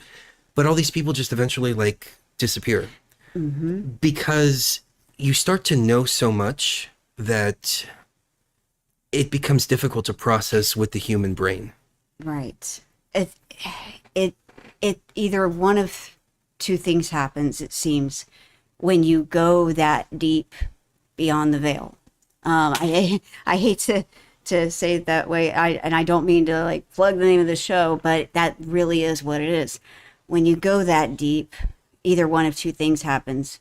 Either one, you become very egotistical, where you know you think you know everything, and you know become like almost like a cult leader type, where you're like, you know, everyone come to me, I know everything and I have all the answers, and you know everyone follow me. Or you become, it's not jaded and it's not depressed, it's just almost like, how do you explain this to people? Like, people can't understand what I've seen, and they can't grasp what I've seen, and they wouldn't want to, because what I've seen is it's almost depressing, but it's not, there's no point in being depressed because that's just the way it is. And so, yeah, you just want to disappear. It's mundane. Yeah, it's mundane. Yeah, and everything becomes mundane. Everything in the world becomes mundane, and what's the point? You know, pointless. And that's why they disappear. That's the downside that nobody ever talks about. Right. And rightfully so. I mean, you don't want to make people depressed out there, but you know, the more you unravel, the more difficult it is to reintegrate and just go on with like day-to-day life, because you know that there's these vast worlds out there, and what you're seeing is just a small portion. I mean, it's like being in a prison and realizing that you are in a prison. You are in a prison planet. You're in a prison in your body. You're in a prison in your mind. You're in a prison inside of a prison. Yeah, you're in a prison inside of a prison, because even the brain processes information differently than consciousness. Raw consciousness processes information in a certain way. And when you remove all that, even if it's for small periods of time, it's difficult to then come back in and try to process with all that information. But then you realize how this earth is a big prison. That's why I think we were gone for so long, because... Well, I didn't even realize how long we were gone. Exactly. I was just doing my thing, and just, you know, we were traveling and just doing this and doing that. And time becomes, well, when you're journeying for that long and that deep for that long, time becomes warped, and time becomes different than what you think it is. And so I am so glad that we have each other, because I think that's why we even came back on air, back to our tribe, you know, even back to life, because I think we would have just disappeared like all the others if we didn't have each other. You know, to be honest, I think we would have just disappeared like everybody else. I'm ready to leave the Matrix. I know you are, but I think for the sake of our tribe, I'm glad we have each other, because otherwise we wouldn't be here talking to you guys right now, because our tribe needs us to be here talking to you guys and letting you guys know what we've, you know, been able to ascertain here. And that's that this is a prison planet, and we're not just on a prison planet. Our brains are in and of it themselves a prison. And so you have to break out of the first prison and then break out of the second prison.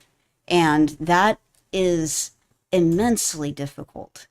And that's what our show is. And our show is to try to help people do that. And that's not a messianic mission or or something that we think we're better than other people or that we're, at a higher level than anybody else. We're just, sharing our experiences and trying to, yeah. And, I got to say that one of the most a friend to the frustrating world. things about the journey has been people taking our experiences and then bastardizing them and rewriting them and retelling them as if they experienced it, but then putting twists and turns on it and completely diluting them or twisting them or something like that. And it's like, this knowledge is sacred.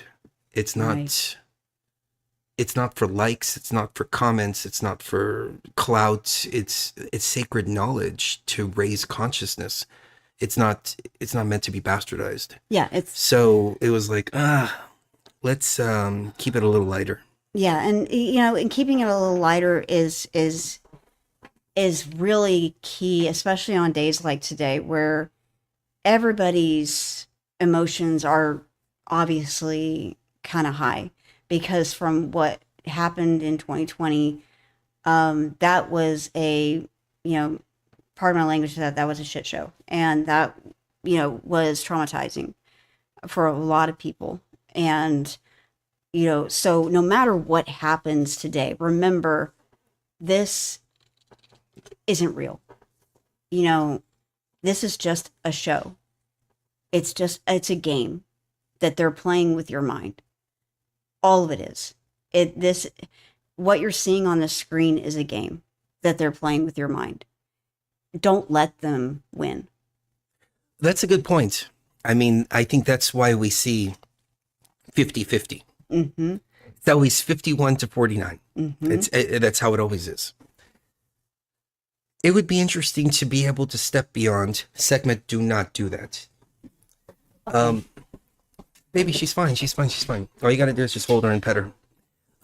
It would be interesting to be able to see from a bird's eye view and see exactly what's going on. Is it really 51-49, or is that just an illusion? 100% an illusion. Yeah. It's just numbers on a screen.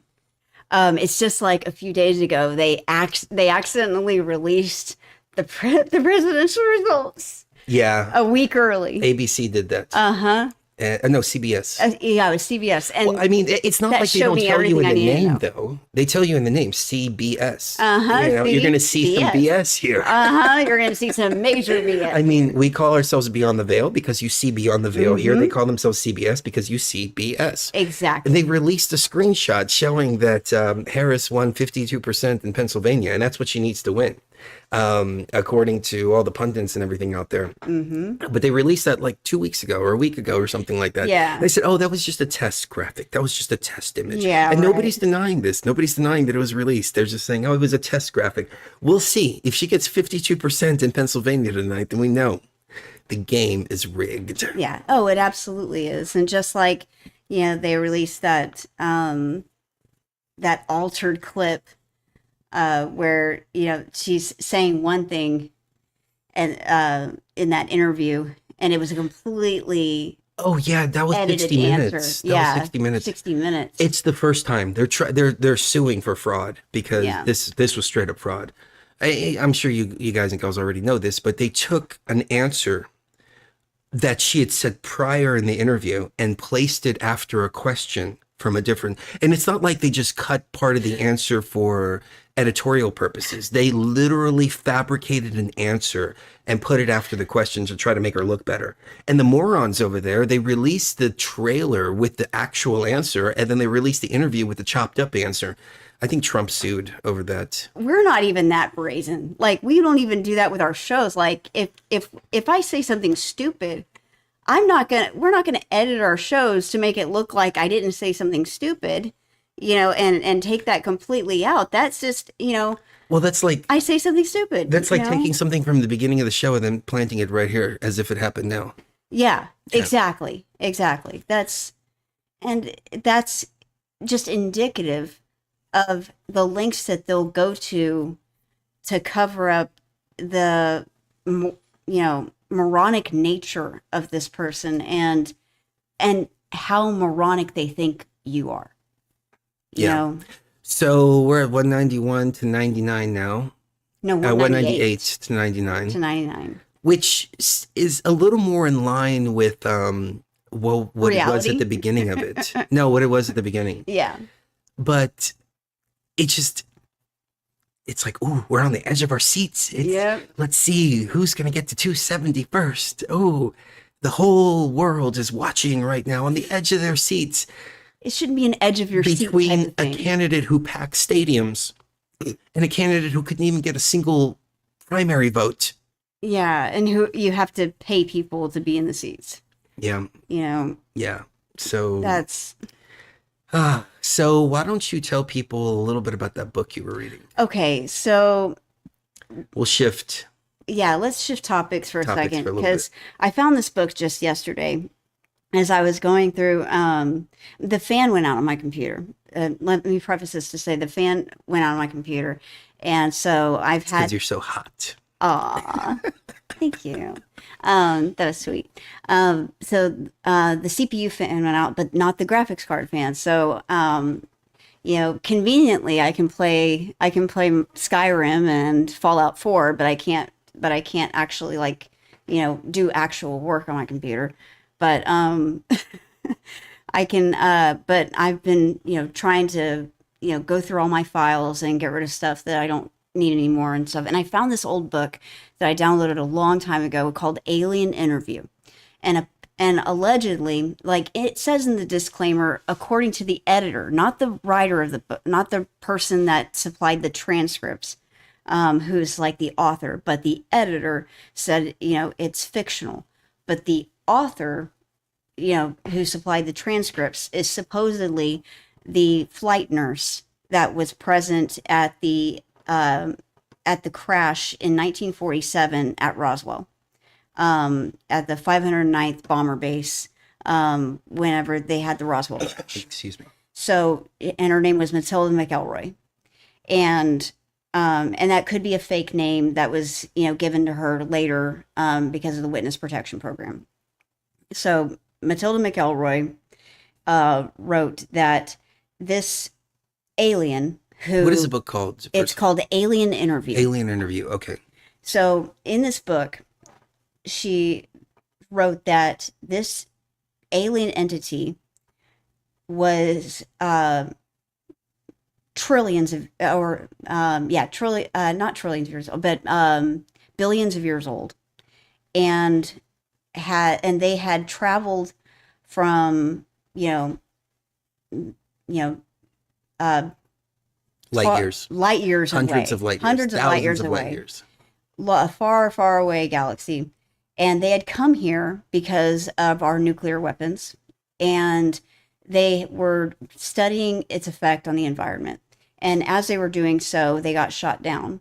And they didn't get shot down. They got hit by lightning and they crashed. And in the process of that, they were retrieved by our military. And she connected telepathically with the nurse because the nurse was the only one that she felt was a being that she could connect with, because it was the only being that had good intentions for the planet and good intentions for her. And so she connected with her telepathically, but she couldn't speak English. The only language that she could speak that was an earth language was Sanskrit. Because that was the only language that that she remembers from being on this planet, and that was hundreds of millions of years ago. And she had a completely different history of our planet than what we have. And throughout the next 16 days, throughout July and August of 1947, she, in her doll body, as Matilda called it, because and it makes sense actually after you read more about it. These gray aliens are not biological beings. These bodies are not bodies. They're not biological organisms. They're robot bodies. They're remote bodies that are being controlled from light years away. And that makes sense. That would be as if you were remote controlling a robotic body from here on Earth, and you sent a robot, to Mars, and you were controlling that body from here. Okay, so basically the gray alien form that we see that landed at Roswell, say they're mechanical in nature. It's basically like an avatar, like the movie Avatar, where they project the consciousness into the body, but the body's actually sitting in stasis back on the homeworld. That's an interesting way to travel the universe. It really is, and it makes a lot more sense than actually traveling there. It makes a hell of a lot more sense. And it allows for instant communication. Yeah, no, I need to cough too. I need to breathe. Okay. Take a breath. It allows for instant communication. She's getting communication. triggered because she's part gray. It allows for instant communication. It allows for instant communication with off-world bases that they have on the dark side of the moon, as well as in the asteroid belt. And there are two factions that are warring against each other. There's the domain, which is where she's from, and there's the old world. And the old world apparently was what created the civilizations that we have here on Earth. And do you want me to go into those civilizations, or do you want to save that for later? It's up to you, however you want to tell the story. I'd rather just tell the story. Okay, go for it. Okay. So I'll just save that for later. This being was awesome, I think, because she did not want to answer the military's questions at all. She wanted nothing to do with the military personnel. She did not want to answer their questions. She did not want to engage with them in the slightest. The only person she wanted to engage with was the nurse, because I think for two reasons. Number one, she could tell the military only wanted power and wealth and control, and they were only interested in being more destructive. And she even said they are poor, their consciousness is poor, and they're going to destroy the planet with the technology that they're getting into with nuclear weapons. They're going to destroy the planet with that. And that's what we were investigating when we crashed. And the second reason is because she was female. And females are they're not just more empathetic. They also seem to understand the idea that you have to be aware of the future and think about the future more than you're thinking about the power that you're going to receive right now. And keep that in mind more than what you're going to gain right now. And the military only cared about what they were going to gain from getting the information from this being right now. And that upset the military very much. And they wanted to communicate with this being just for the fact that they wanted to figure out how to fly this aircraft. They wanted to figure out how to get information out of this being to, figure out if they were a threat or not. And they asked her, is this civilization that you come from, are they, what is the weapons capability of your civilization? And her answer was very destructive. And they saw that as a threat. It wasn't a threat. It was just matter of fact. It's just matter of fact. Of course, it's very destructive. We have the capability of traveling millions of light years away. Of course, we could destroy your planet in a heartbeat if we wanted to, but we don't want to. We're here to protect Earth. It's part of our domain. We see it as part of our property, but we're not going to invade you. We're here to watch and observe. We're not here to interact with you. And the book says they had no plans to interact with us for at least 5,000 more years. And the reason for that is because we're a prison planet. We're designated as a prison planet. We're a dumping ground for consciousness. And this old world, what's the word for it? It's the old world order. Yeah, the old world order.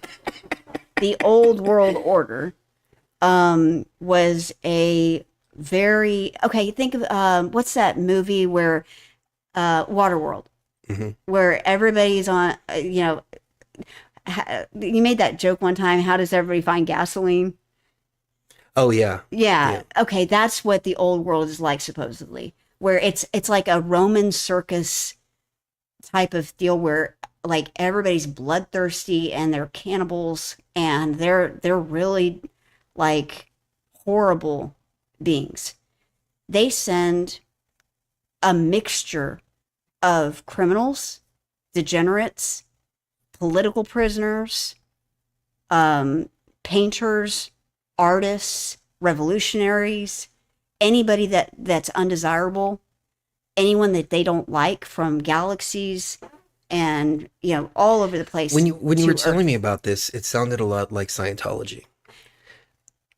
I need to see what year the book was published, and all that.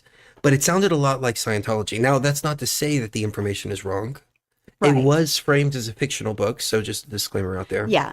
But I said that already. Yeah, but what I've seen in my own experiences is that, yes, this is a prison planet and consciousness is trapped on this planet. And there are forces out there who don't like the fact that we are opening the doors to the prison. Mm-hmm. And that's just not just BTV tribe, but a lot of people out there who are opening the doors to this prison and getting out. They're like, hey, whoa, hold on. We've got consciousness locked up in there because there are 38 million morons out there voting blue right now. So that's just one level of this.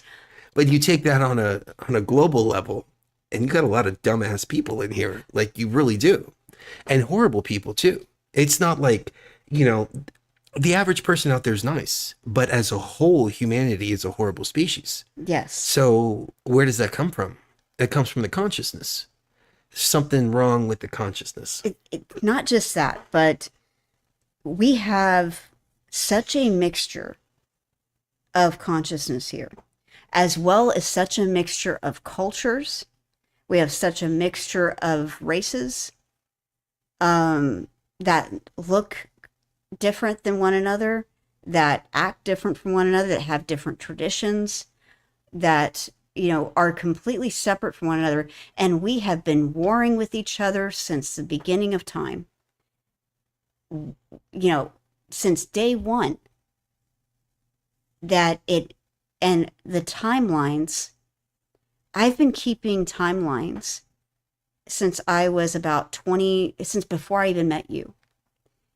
And because I've always wanted to understand time. And yeah, you should see, like, her computer doesn't run well because she has so many. I mean, she's got tens of thousands of bookmarks, and these timelines just run from year zero, when the changeover was the common era, until now. I mean, even before that. Oh, no. Yeah. I mean, these are really detailed timelines. That's just like, wow, you really are autistic. 4 billion. It used to be 4 billion years before the common era. Now it's 20 billion. And now, according to this book, it's 4 quadrillion years ago when the universe was created.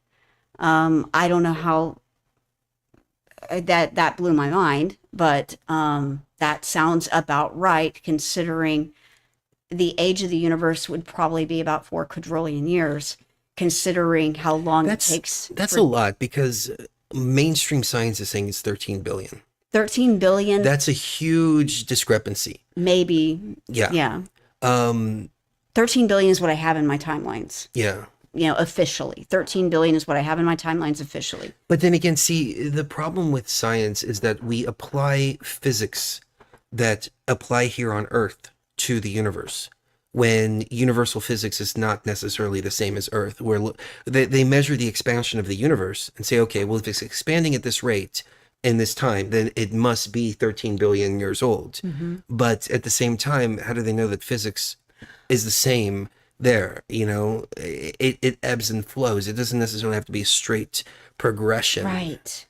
So putting any kind of time stamp on there, I think is it doesn't even make sense. It's a guess. It's doesn't arbitrary. Even make sense. Yeah. Even to the oldest beings in the universe. But when I'm looking at my timelines, what's always tripped me up is that when you put the timelines up together with timelines from other cultures, it all becomes jumbled up and it all becomes mismatched, because no one culture has it right, and no one culture can agree with any other culture on a timeline of when the pyramids were built, or when this happened, or when that happened. I'm sorry, or when this was built, or when that was built, or when this mound existed, or when that existed. And there's a sense of mass confusion, and that is the one constant. Is there's a sense of mass confusion.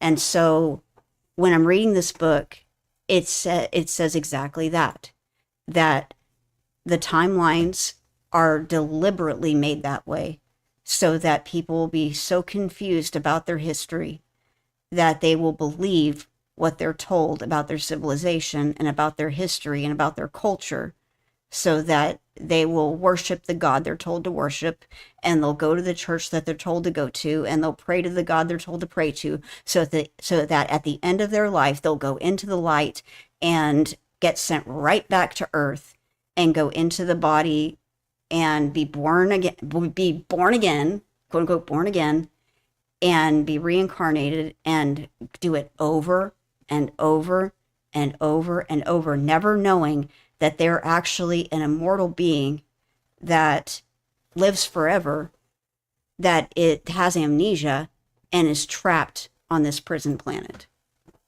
And that resonated with me, because it's always resonated with us. That's what we've been saying this entire time, that there's a mind wipe.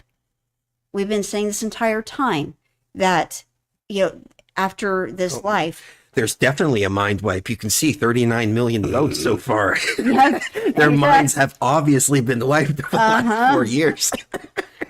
Yep. But it's even bigger than that. It's way bigger. I don't mean to make jokes. It is way bigger than that. It is. And what she's saying, though, is that the pyramids, especially, the pyramids, the mega structures that were built 10,000 BC are part of the system that keeps people here, and that unlocking those and turning them off is part of getting people out of here and getting people's memories back and giving people the ability to remember who they are and remember that they are an immortal being and that they don't come from here and they don't belong here, and that this is not their home, and that these are, and that, yes, the beings, the animals on this planet are beautiful, and the flora and fauna of this planet, yes, it's beautiful, but this is not a very habitable planet.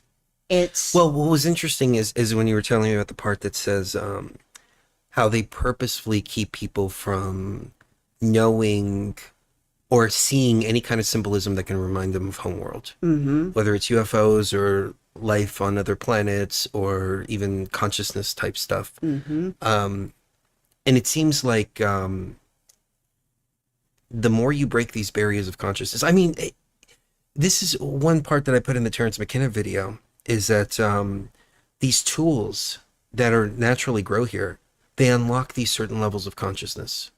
And the deeper you go into these tools, like everybody, John Lilly, Terrence McKenna, Jacob Grinberg, Carlos Castaneda, the list goes on and on and on and on. These tools are very sacred tools, and they're special tools, and they allow you to communicate with entities that exist beyond the veil. Either that or it's part of the consciousness, one or the other, but everybody agrees. There's entities that reside interdimensionally beyond the veil, machine elves, whatever you want to call them. All of these tools are demonized. They're illegal. Yep. You can go to jail for using them in certain places. I mean, Isolated from your family. right. Yep. Why? Right. That's the question, isn't it?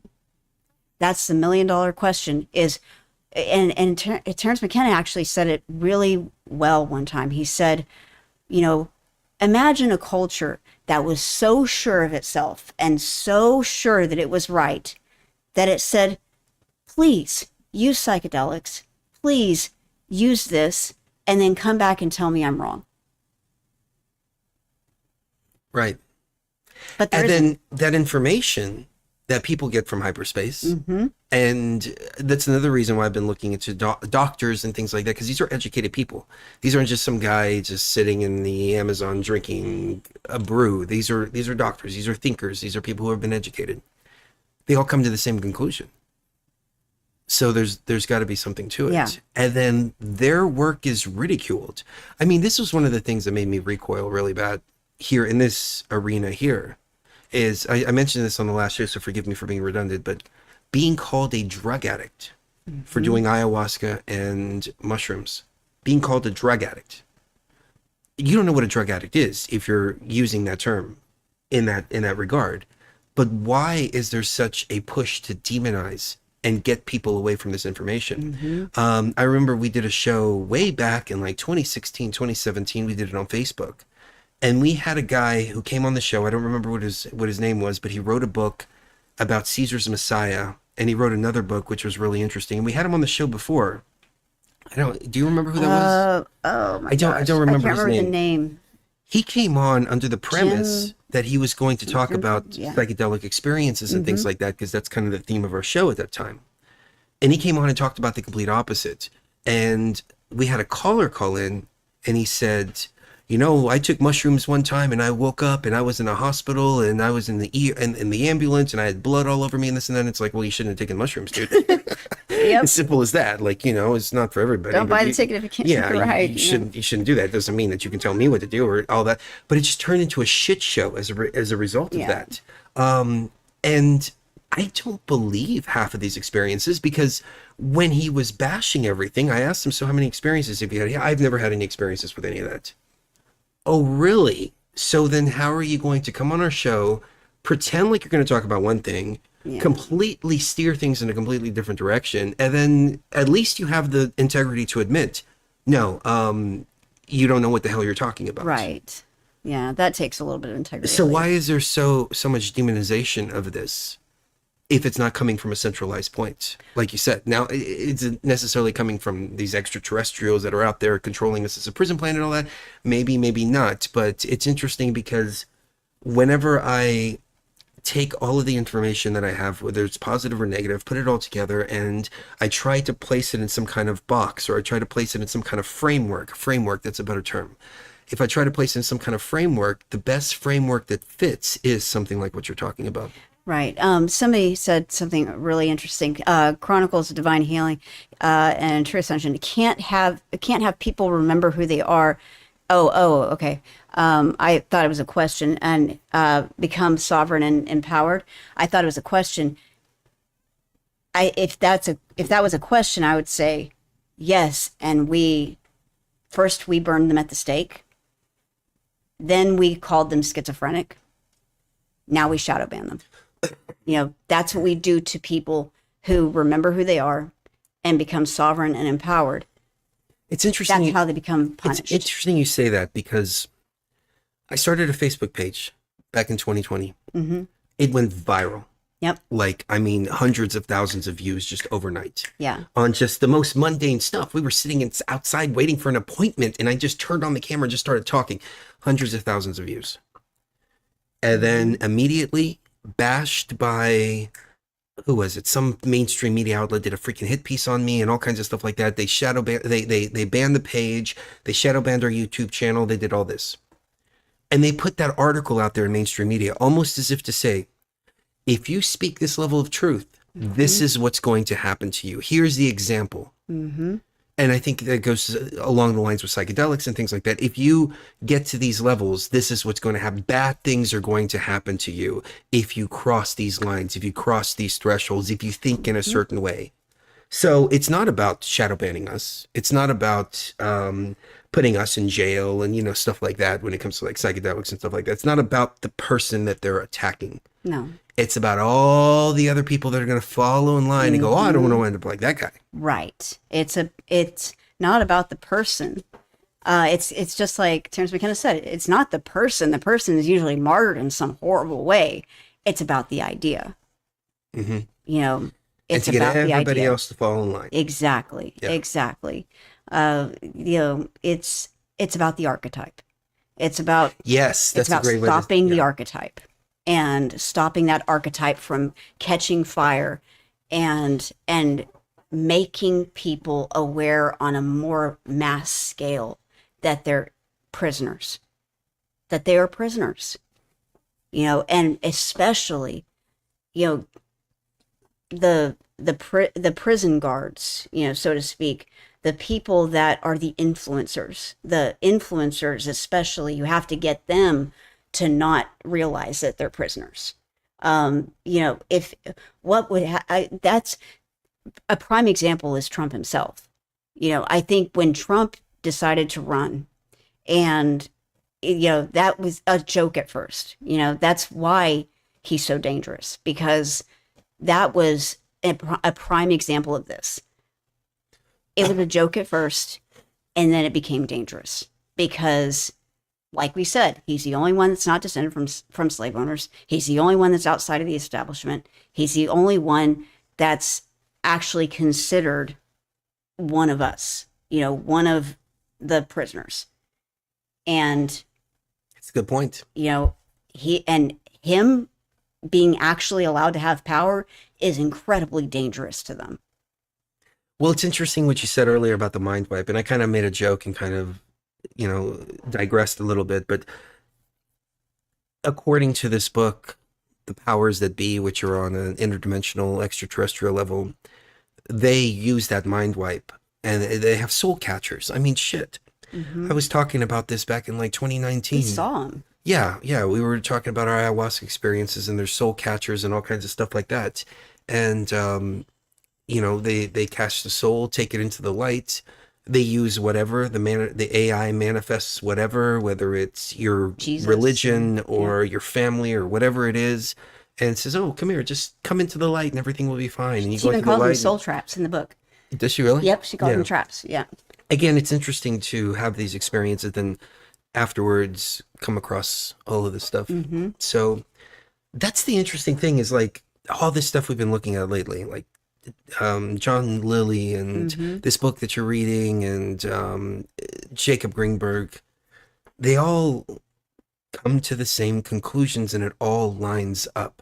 It all lines up, and it creates a great framework. And what's the goal now?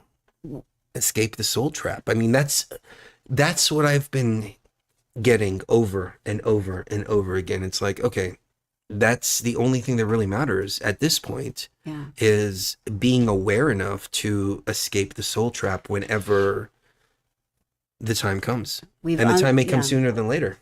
Well, I think the point is, you know, the prison cells have been unlocked. Now it's time for everyone individually to unlock the prison cell up here. Okay, so let's think about this for just a moment. Okay, so this is a prison. The prisoners have been opening the gates. The gates that have to do with everything that's been opened. And now they are going, okay, we need to do something here. What do? They bomb the entire prison. Start it all over again. Reset everything. throw all of consciousness simultaneously into the mind pipe, into the soul harvester, and then start over again. That's exactly what they've been doing since 2020. And it could be coming up to 2029. Yep. I don't want to get into 2029 right now. We need to do a dedicated show We about need to do a 2029. dedicated show about 2029. Because this has been a recurring That's theme. a huge, huge show. And one that I've been preparing with notes for the last 6 months. It's because it is huge. And it is not something to be taken lightly at all. And it's not even something I want to be doing during a show that we've been laughing about at all. It's that serious. Well, here we are, 198 to 112. Still waiting. I'd like to go check on the liberal chat and see, because they were like, oh, Trump's going to get, Harris is going to get Texas. Let's see how much Xanax they've been taking. I pictured them doing this going, oh my God, Harris is going to get Texas. And then now I want to see the reaction. Going, okay, well, it's still. I guess when you see like the Young Turks meltdown from that's hilarious. 2016, you see the energy was way up here. It just slowly starts. Yep. Oh my God. I imagine it's something like that. Oh, it's great to watch. I mean, it's not great to watch because I'm a mean-spirited person. It's just great to watch because I find the different levels of consciousness that humans experience fascinating. There's this part in I watched The Witcher. I don't know if you guys have ever heard of The Witcher, but there's this part where the Witcher gets caught by the elves and they're about to kill him. And there's this other being called a Sylvan. And I don't know if you guys know what a Sylvan is, but it's like a thing with horns. And he tells him, don't kill him. He's like us. He's not like the humans. He's like us. And he's like, the Sylvan's right. Don't call me human. And I feel that way too. Like I'm not like, a regular human where I'm sorry. I don't mean to cut off. They're panicking. Are they panicking? Okay, we still need Georgia. They haven't called Georgia yet. No, Georgia. I don't want to put it on the screen because I don't. AB hasn't called it yet. Yeah, they're like, oh no. Fox hasn't called it. I should be laughing because in the middle of the night, that's when things happen. So the middle of the night, they could say, "Hey, check this out." There are people crying in the chat. Well, those are some salty tears, man. When you chop up videos, 204. Nice, it just bumped up to 204 to 112. Things are looking salty. When you chop up videos, and when Trump is making fun of Biden and say, oh, look how demented Trump is. You deserve it. I'm sorry, you freaking deserve it. We at least are kind of sitting on the sidelines going, it is what it is, et cetera, et cetera, et cetera. Look at Georgia. We're not making stuff up. We don't have to make stuff up. That's the thing. We don't have to make stuff up. Oh, that's great. Oh, that's so funny. Georgia, except for Atlanta proper, Columbus, Augusta, and Savannah, it is completely red. This is so sad. I'm crying. I'm sorry. That's terrible. I'm sorry. I don't mean I've been to watching laugh. these people shill for the last freaking 4 years and ugh. Yeah, and so I'm sorry for laughing at other people crying. The day democracy died. No, that was January 20th, 2021. Yeah, it's kind of like that girl crying about losing her job. I hate to laugh, but it's refreshing. Oh, yeah, I know what you're talking about. Okay, so there was this girl and she was racist as hell. I mean, it was bad. And she was getting on TikTok and she was like, oh, you know what? It's offensive to call you cracker. Well, I'll call you cracker and this and that and blah, blah, blah. So and she went on this like whole and, rant. It was like this long string of slurs. And then she gets fired from her job. And she's like, look at what these Trump supporters did to me. Oh, they got me fired. It's like, no, you got your ass fired for being the fucking racist fucking bitch. Yeah. Okay, it doesn't matter what color the person you're being racist against is. It's Don't even get me started. But that's how they think. That's how they think. And that's infuriating. It really, truly is infuriating. That there's a different standard for them than there is for everyone else. Yeah. Yeah. And then they wonder why people categorize them differently. Right. And it's like you're categorizing yourself differently. You're demanding to be categorized differently. Right. You're demanding a different standard of character, for yourself than you're demanding for others. And that's, why is... The first time in my life I ever referred to myself as a brown person was in 2020. Yeah. Like, seriously. Like, Yeah. I never thought about it that deeply. Yeah, you never thought... And then people of in the chat were like, dude, yourself you're not brown. I was like, okay, well, I still have the skin color. Like, you're more of an olive. differently. You're more of an olive, off-white. I know fucking Turk. I know that for sure. That was a reference to the Young Turks because I'm Greek. There's a whole thing with the Greeks and Turks. So forgive me, any Turks out there that are watching. We love Turkish people. They're great people. They're great people. They're the best people. They make the best furniture. They have a whole empire of furniture They out make there. good smoke, too. I really like the coffee. A nice Turkish coffee. Yeah. Oh, of course. I think that's probably your brother, Colin. Okay, I'll call him back. Yeah, we'll call him back later. Yeah, it's 20 minutes till the polls close in California. So Yeah, it's still 2 hours before the polls close here. I want to see what Nevada does. yeah.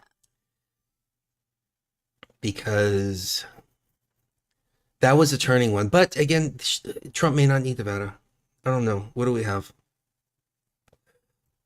We have California. California closes The at, results California are closes at expected 10 soon too. in Nevada. Here in Oh, Nevada. I thought it closed at 10 here. Okay. Oregon, 10 p.m. Okay. Yeah. I think Nevadans are fed up with what's been happening since 2020. When everything shut down, I have my VPN on. We so lost. It's showing me Central Time. Oh, okay. So the polls are closing here in 15 minutes. Oh, okay, cool. We Okay. lost an insane amount of revenue from everything shutting down.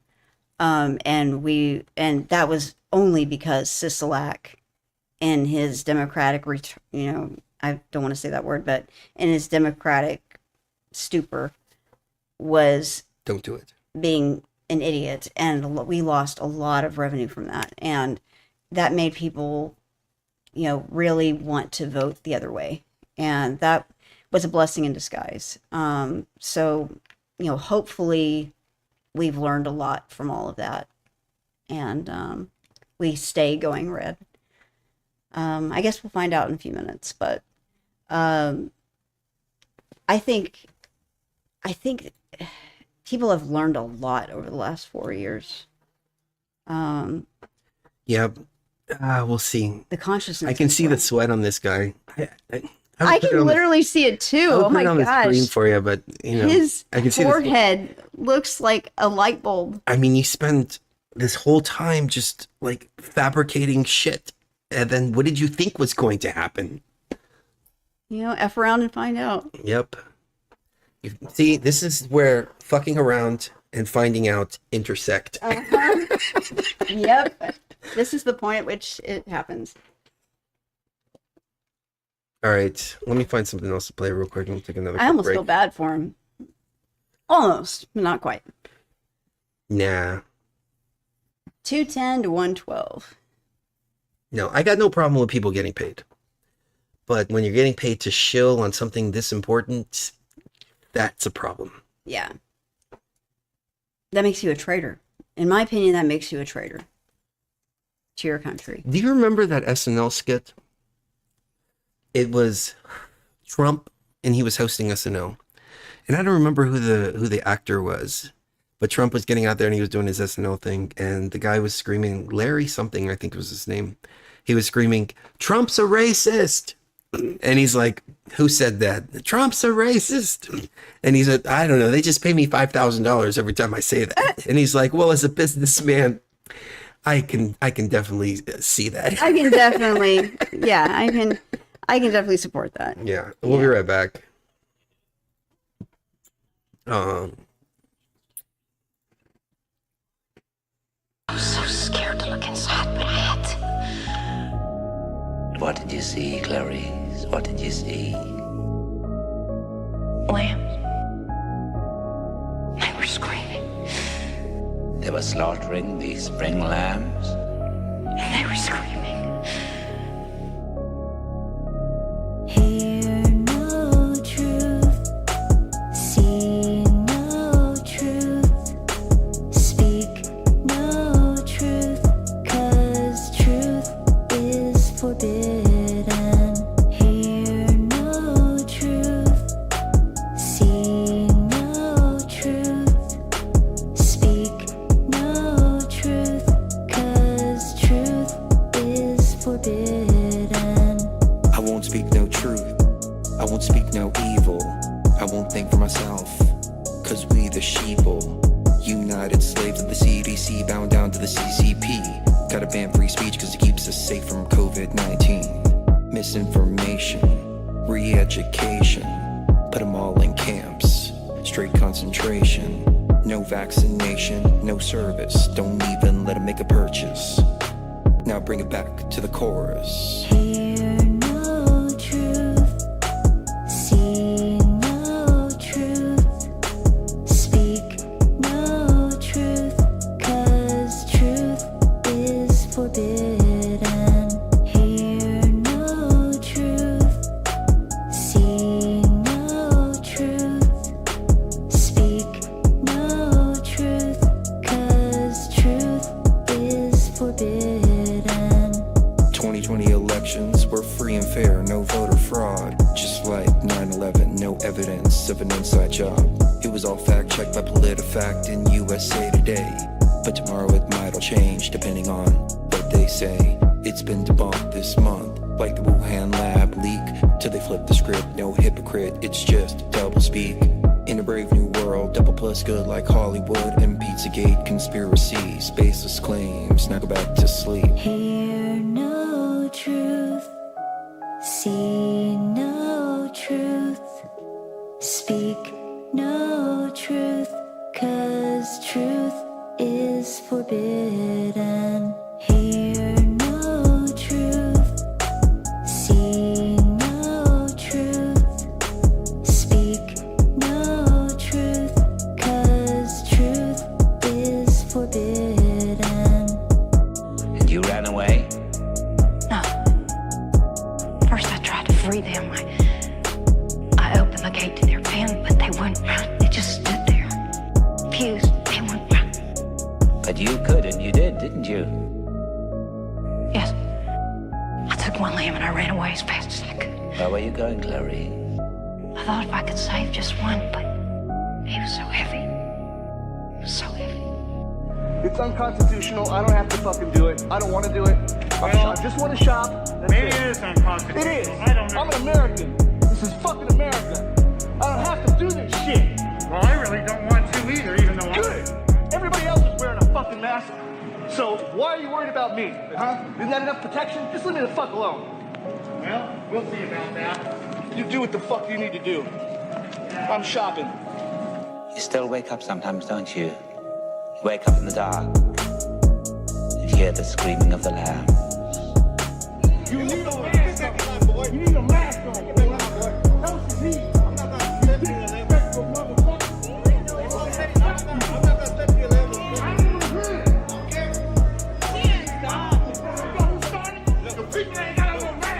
Damn. I do wake up in the morning sometimes. I do wake up at night, I should say. And hear the screaming of the lambs. Mm-hmm. I still hear him screaming at night. I don't know. We'll see what happens after tonight. We might have a repeat.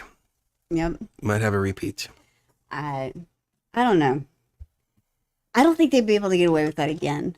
Like, I need to put these songs out there somewhere because people are asking if they can buy them, and I'm flattered. But I put them out for free. I just feel like they're irrelevant now. I mean, I guess they're still relevant. no, they're still relevant. Yeah, it brings up a lot of traumatic memories. Yeah, it does. Because that was a traumatic time. It really was was a traumatic time for everyone. Yeah. But that's why people want to listen to them, because Oh, you know what else is today? I didn't even realize this. Today is the what? The 14th, 15th anniversary of our show? mm-hmm. Remember the 5th of November? Yeah, November 5th, 2009. Mm-hmm. 15 years. So, 15 years on air. Yep. Mwah. Aw, a better kiss than that. Mwah. I love you. I love you too. It's been a crazy journey. It has been a crazy journey. I remember how serious we were when we first started. Oh. We're like, all right, very structured, very serious. It was all off the top of the head, but still very structured breaks, everything like that.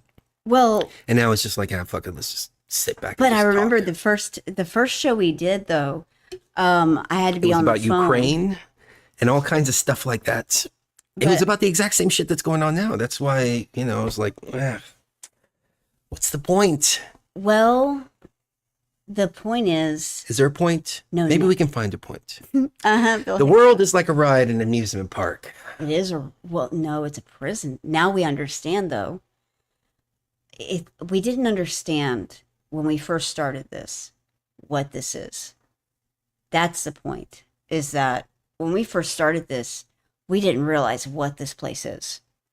We had no idea how deep this rabbit hole goes. Like when we first started this, we thought at the very least, like I wasn't religious or anything like that, but I at the very least thought that what we were looking at every day was at the very least real, and that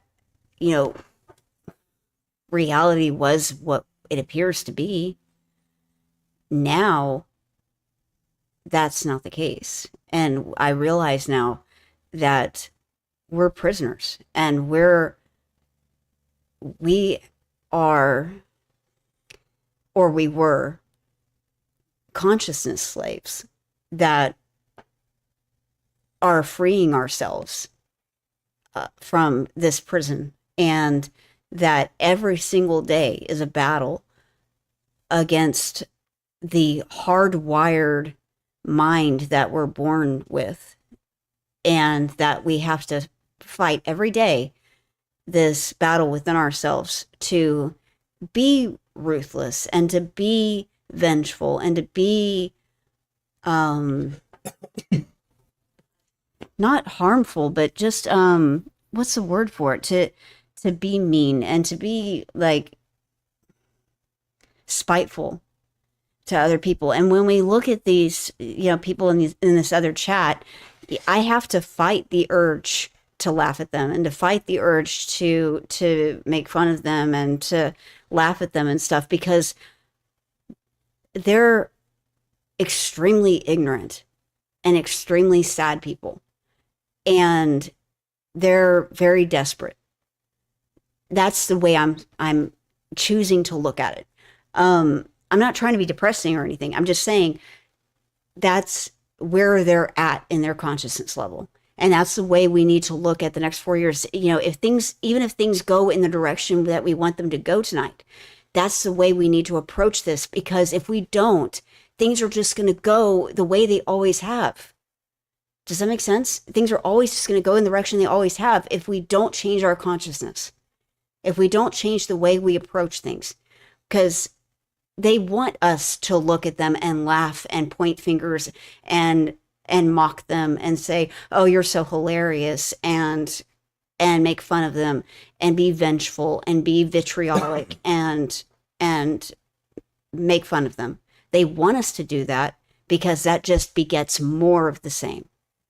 Instead, if we look at them as, okay, well, you're desperate and you're sad and you're not at that level yet where you're ready to take responsibility for your own consciousness. And I get that. That's a prisoner that's ready to free themselves. Then we might be able to make, to change things here. Do you know what I mean? I do. I think that's where we need to go with this, because more of the same is not what we need. We need to break out of this prison, and we need to help others break out of this prison. And because this is not working, being in this tiny little planet. You know, reading that book was, you know, I don't want to say the F word, so I'll just say it was a mind screw. Like, reading that, somebody asked me, what do you feel intuitively about it? What does your gut tell you? My gut and my intuition were telling me that even if it's a fictional book, it was right. My gut and my intuition were telling me that it was just confirming what we've already been saying for the last 15 years. Well, I mean, they've been doing this for a while. They've been hiding truth and fiction for a long time for two reasons. Number one, because that's a way to put it out there. You know, if we were if we had come up with a story about 2020, but we changed the names, we changed the characters, we spoke about exactly what happened, the YouTube algorithm would not be censoring us if we had put it in a fictional world, in a fictional world. But at the same time, they can also, oh, well, that's just a bunch of fiction right there. So, you know, that book, it's interesting because if you're going to release some information like that, you're going to do it in a way that's fiction. But at the same time, you know, it's a double-edged sword. But you just feel it. You feel it. And when you feel it, then you know. By the way, everybody was giving me compliments on that song that we did. We both did. You did the chorus on it. Thank you very much. I put the link in the chat so you guys can download it if you want. So just a heads up on that. Yeah, we've got 210 so far, and so I'm interested to see what happens here. What happens if we get Arizona? Let's see where we at with Arizona. Oh, Arizona's neck to neck. Look at that. It's going to come down to 10,000 votes again. I roll. Oh, my God. Yeah, it's always right over 10,000 because I think if it's 10,000, it's an automatic recount. So it's right over 10,000. It's like 10,500, so it's not an automatic recount. Yeah. Nevada is 6. California's 54. And so she's going to get California, Oregon, and Washington, no doubt about it. Yeah, for sure. Let me get my trusty little calculator out here. 54 plus 8 plus 12. So we got 74 plus 113. So she's going to be up to 187. It's not a good number. Minnesota, that turns blue. That's 197. That's still falling way, way, way behind. So what do we need here? Let's see. We need 270 to win. No, I know. So he needs Arizona, just from what's not called yet. Idaho, that's 4. He's going to get that. Wisconsin, Michigan, Pennsylvania, North Carolina, and Georgia are up for grabs. Those are the ones that are iffy. What happens there? So 214 now. So we need 71 more. Florida's already been called. Georgia is 16. And Georgia's 90% reporting. Yeah. Georgia's neck and neck. North Carolina. Virginia is usually blue. Yeah, Virginia's usually blue. Colorado's been blue for a while. Yeah. Look at those margins, though.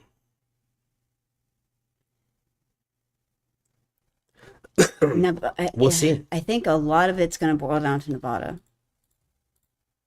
Nevada, Georgia, Pennsylvania, North Carolina. Which, yeah, is what they said. Those are some of the key states. But like I said, I don't think the public is open to allowing. Oh, see, California and Washington just got called, so she's up to 179 now. Okay. That literally happened while we were talking. Yeah. Which is, we knew it. Yeah, we knew that was going to happen. Yeah. You know, isn't it coincidental that those are the states that are closest to China? Oregon's going to get called too. Well, like Oregon. No, I mean, no. There's something to it because the port in Oregon is where all the stuff is coming in from China. Yep. Just saying. Yep. I'm just saying. Not saying there's a connection. I'm just saying we're just pointing it out. Let me just put it like this. They have very good General Chow's chicken there. Mm-hmm. Yep. That's not even a Chinese dish. That's an No, American it's really dish. not. They don't call it that in Eastern Washington, though. They call it chicken with red sauce. Everybody's saying, rip democracy. Rest in peace, democracy. Oh, it's over. That's so sad. Yep. A lot of this is not called yet. We're losing? We're losing? Who would have thought? Red, red, red, red, red. Sorry, we're reading this other chat here. Okay. Yeah. So what else? That's so sad. What else do we talk about? Elon Musk. Why? Elon Musk. Yeah. Elon's an interesting guy. Yeah. What do you think? I think that Elon is one of the most influential people of our time. Hold on. They keep talking about the blue wall. I thought they were against walls. Go ahead. Sorry.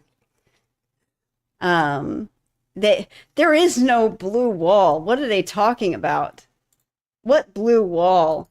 The only blue wall I see is a broken one between California and Washington. And that's not even a wall. That Oregon hasn't been called yet. Yeah, but it's going to be blue. Oregon's always blue. Yeah, it is. But that's a very small wall. Yeah, it's 59 to 38. It might as well Yeah, be close. It's only 44% reporting.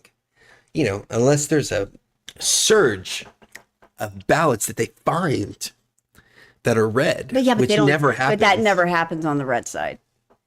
I remember I went to a thing for the Trump campaign, just to see what it was like, and there was a person there that said, what was it that they said? I remember you telling me the story. There was somebody in there, and this was for delegates for Trump. Yeah. And they were saying, okay, so can we get other ballots and mark other people's ballots and this and that? And they were asking all kinds of stuff like that. And it's like, no, that's what the other side does. Get the hell out of here. Yep. They're obviously a Democrat operative. Yeah, they were an op. Yeah. Yeah. So, but you know what sucks though? I mean, I'm sure y'all have been in this situation where you're playing a game and it doesn't matter what it is, whether it's business or whether it's whatever the game is that you're playing. And you're playing it and you're struggling a little bit and you're doing the best you can, etc. And then you find out that the winners of that game have been cheating. It's a terrible feeling. It's a terrible feeling because it's a double-edged sword. It's like, well, wait a second. We should have been cheating the whole time. We never cheated in this game because we thought everybody was playing fair. And that's the right thing to do, is play fair. So this side is like, well, we have to play fair. Mm-hmm. And the other side's like, yeah, screw you. Yeah. But that's what they need, though. They have to make stuff up.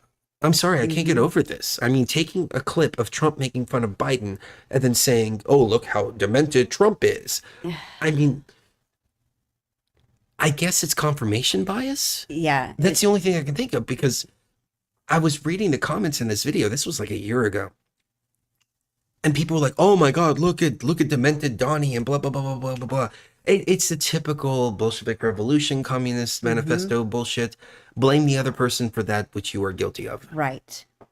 It's delusion. It's delusional. Yeah. The good thing is, though, Self-delusion. you can see their plans by what they say.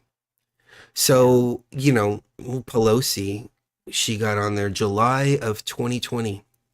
And she said, oh, Biden's going to win for sure. We know how this stuff works. She was drunk off her ass. Mm-hmm. We know how this stuff works. The Republicans used to rush in with their mail-in ballots at the end and flip the election. And we were like, hey, this is going to happen. And people were like, no, that would never happen. That's, history is history. But they say, oh, Trump is going to go after his political opponents and lawfare. Well, it's not even something that you're planning to do. It's something that you've already done. Mm-hmm. It's, there's not going to be a peaceful transfer of power. Okay. Let's wait and see till January 20th, because yeah, they're going to, mark my words, they're going to, I'm concerned that there's going to be something that's going to try to prevent that. Something that's going to make Hiroshima look like January 6th.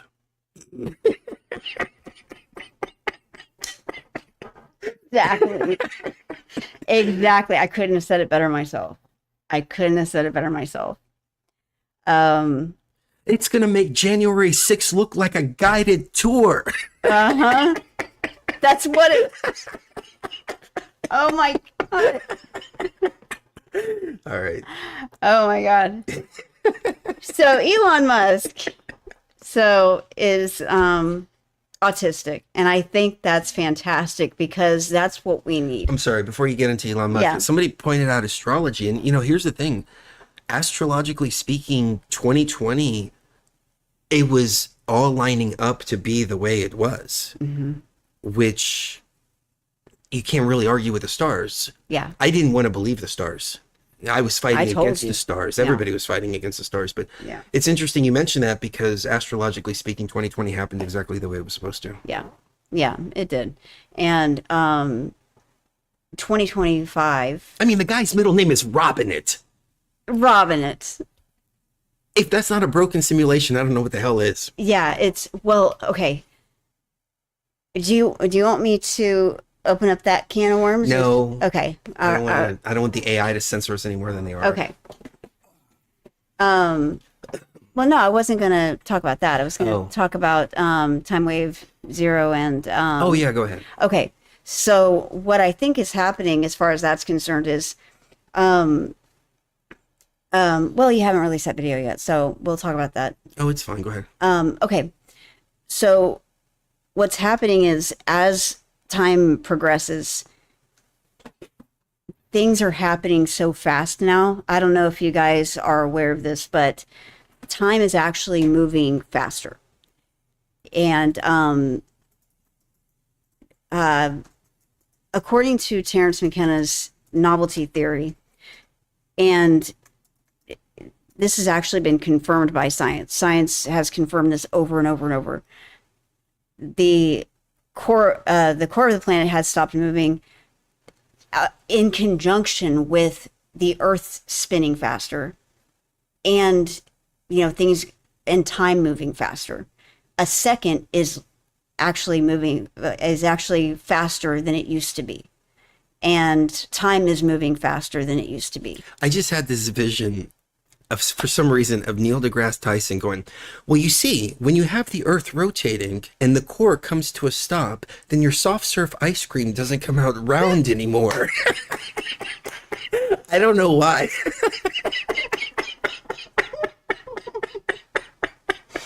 That was funny. Isn't that, picture that for a second. That was funny. That would be something he would say. That would be something he would say as he's wearing an apron at Dairy Queen.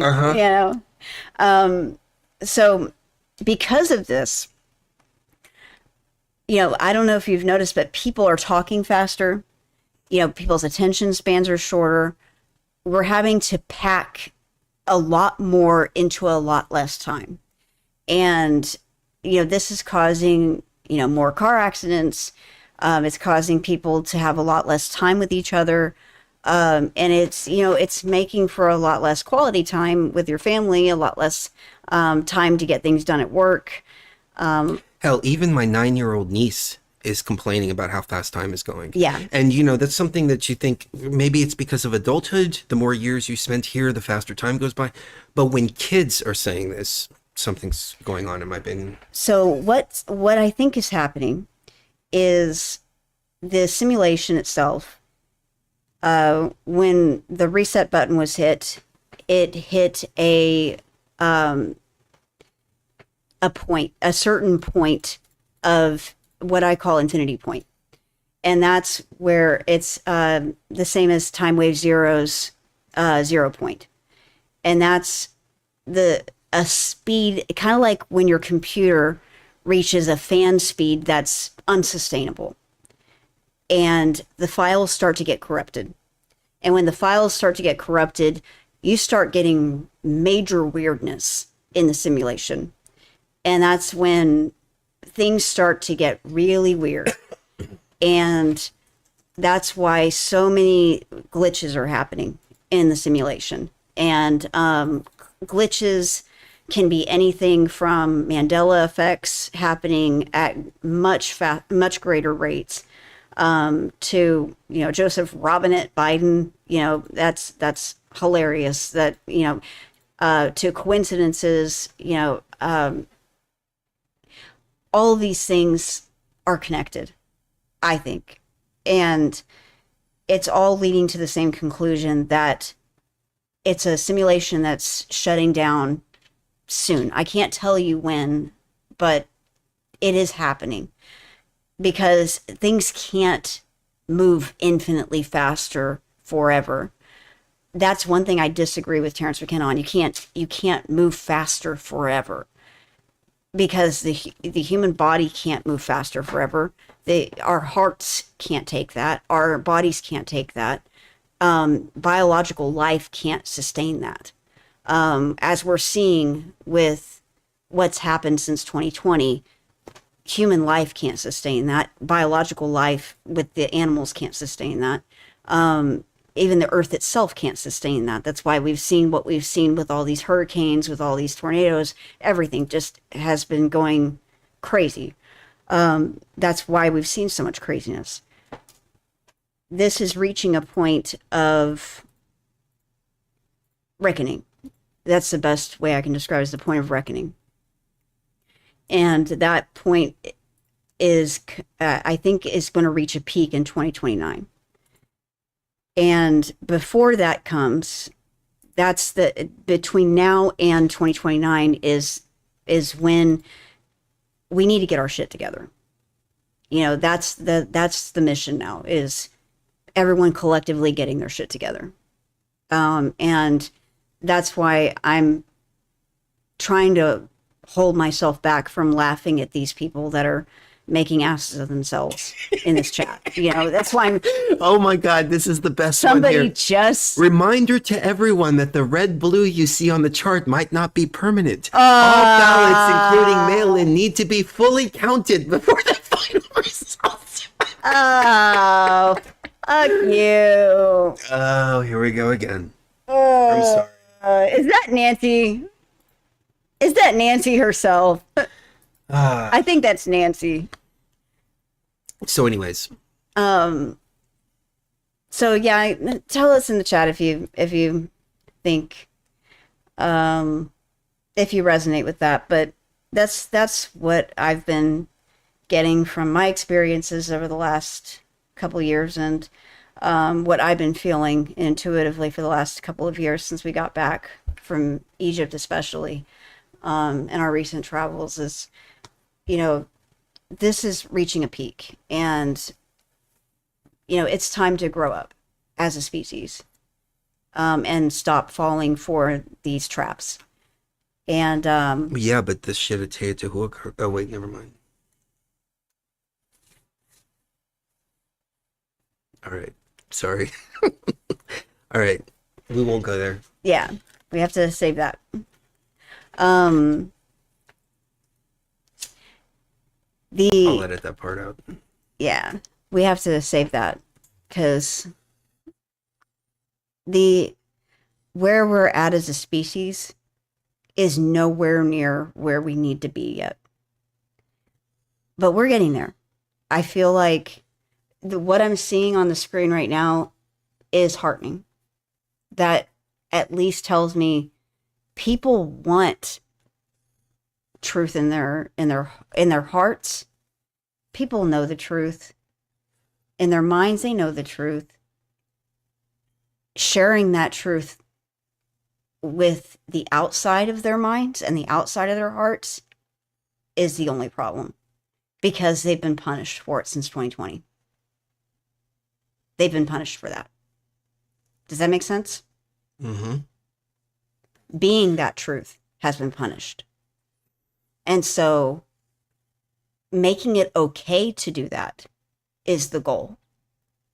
Okay, but let's think about this. From a consciousness perspective here for a second. Are people being punished for thinking that way? Or are they being punished, not necessarily punished, but things are, they're going against the tide when it comes to projecting it outwards. Because when you think about it, maybe it's not meant to be projected outwards. Maybe this part of the journey is meant to be within. Because the exit, this is what I saw during the eclipse, the exit, we're going to be alone, at least for a moment. And it's in that moment that it's the huge difference. So we have to learn how to be right with ourselves inside. That's a good and point. really fully understand what lays beyond the veil. That's a really and good the point. reason for that is because that moment is the difference between recycled and exiting. Yes, that is so true. We can all go to the light together, but everybody steps in individually. Right. We've learned, it's become automatic that we've been recycled so many times that it's become automatic that we turn to the Savior, or we turn to dead relatives, or we turn to the light, or we turn to source. We turn to an external thing, after death, when really we should be turning inward. Because we're not even a soul. We just are. The recurring theme in my experiences is that it's all out there.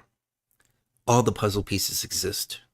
It's just a matter of gathering them and putting them together. And it's funny because we said this 10 years ago.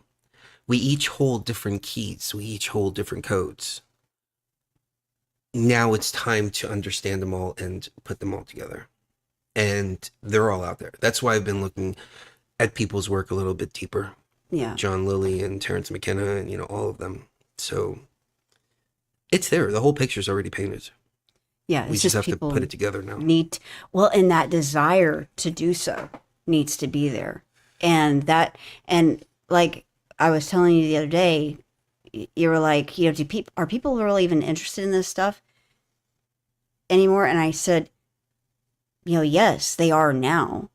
They weren't 5 years ago because they were, consciousness-wise, it was just our tribe that was interested in this kind of stuff 5 years ago. But now larger numbers of people are starting to be interested in this kind of stuff because people are starting to be ready for it. You can't give a baby meat. You have to start with, baby food and stuff like that. Now people are starting to get teeth, and they're starting to want this kind of, gnosis, and they're starting to seek out things of this nature. Now they're ready for it, and now they want it. You can't just, tell people this kind of stuff. They have to seek it out. Seek and you shall find. I hate to quote the Bible, but it's true. It's not something that you can just go up to somebody and tell them, because not only will they not understand it, they'll just think you're crazy, or they'll reject it, and they'll be turned off by it, and they'll never accept it. It's something that they have to seek out themselves. And also the idea of being not only an immortal being, but also being responsible for yourself is something that the majority of these people in this other chat are not ready for. They're just not ready. Their consciousness is not capable of being responsible for itself. They have to look to an external source to be responsible for them. That's the difference between them and us, is they have to look to an external source to be responsible for them. Whereas we take responsibility for our own consciousness.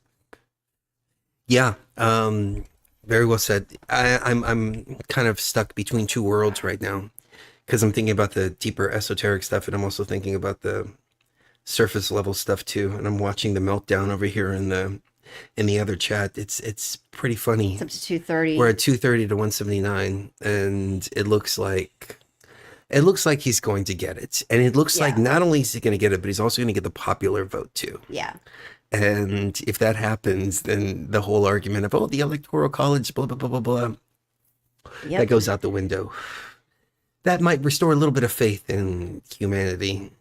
I think maybe we should just like create a line right here. Just say, okay, you guys are part of China now. You guys belong to China. We'll just move Colorado over here too. Like, all right, you're part of China too. Illinois, you're part of China. And then just... You belong to China. Yeah, here, you belong to China too, but you go the long way. Better speak Mandarin. I don't mean to laugh so much because this is the way I felt in 2020. Sai-Jin. Sorry. Like I felt, it's all Sai-Jin. No, I felt like this in 2020. And it was disappointing. And it was like, seriously?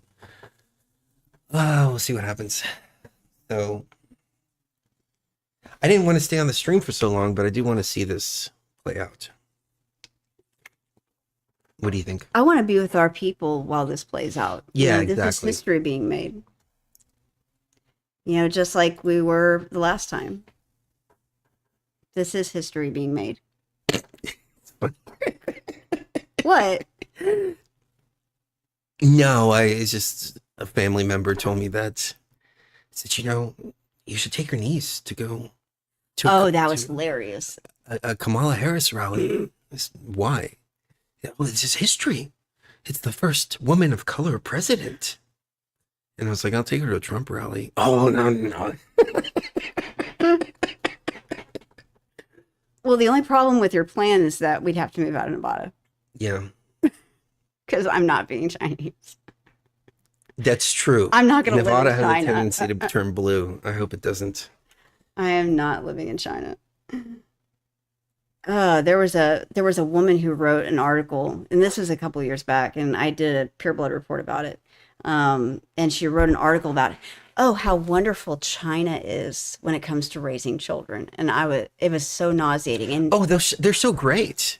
I mean, for a long time there, I was like, for a long time there, abortion was a big thing. If you had more than one child. It was disgusting. It was in the conservative review of all places. When you think about it, though, there are some values that are good. Like TikTok, for example, they are only allowed to watch educational stuff that actually makes them grow instead of things that regresses them into, okay, here's your pronouns. That's not what a pronoun is, okay? A pronoun means something completely different. Right. Yeah. And be loyal to your country, and be loyal to your family, And so 230 to 187. Yeah, that's what I said earlier. Be respectful of the people around you. She's going to be up to 187 with that. And what do we still have? We still have Georgia, New Mexico, which is probably going to go to... Look at that red. Yeah, it's probably going to go to her. Arizona. What I'm wondering is why hasn't Nevada reported anything yet? Oh, because the voting machines are broken. That's what happened in 2020. Remember? Yeah, I remember that. We went down there and the machines were broken. Yep. The voting machines. They try to tell us, sorry, they're broken. Just write your just write it in, and we'll make sure it gets make sure it later. gets to the right place. Yeah, right. Yeah, right. We're not doing that. We're not doing that. The West Coast is all blue because it'll be underwater after the great earthquake. Yep. That sucks because I really like the West Coast. Yeah. It's my vibe for sure. Yeah. Home. But the policies are crap. Yeah. The policies are terrible. Like, they've got some, some of the policies can be done well, like Oregon, for example, decriminalizing everything. That can be done in a responsible way. It doesn't have to be done in the anarchy kind of way that they're doing it, where it's like no holds barred and you've got people on the street literally freaking walking around like zombies. It can be done right, just like cannabis has throughout the nation. So it's like almost as if they bring in some of these policies that seem like they're good on the surface, and then once they're implemented, they implement it in such a horrible way, almost to reinforce the fact of why you want those policies in place to begin with, the original policies, if that makes sense. Mm-hmm. Almost like saying, okay, we're going to try this out just to appease people, and then we're going to make it fail on purpose, so we don't actually ever move in that direction. I'm a big proponent of not putting people in jail for picking stuff that grows in a lot of people's backyards. But you know, I have a radical mindset. That's an off-color joke, but I want to answer with another off-color joke, but I don't want to because I don't want to get shadow banned any more than we already are.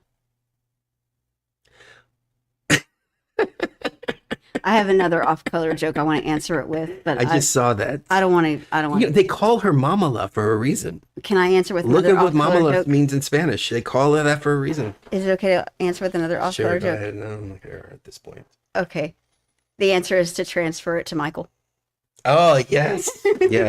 yes. All right. What else do we have going on here? So, what we have going on here is the prisoners are rioting. And they're realizing they're in a prison and they're upset about it and they want out. And they're breaking down the walls. Are they? Mm-hmm. We open the gates, and it doesn't seem to matter anyway because they're breaking through the gates that remain inside of their minds.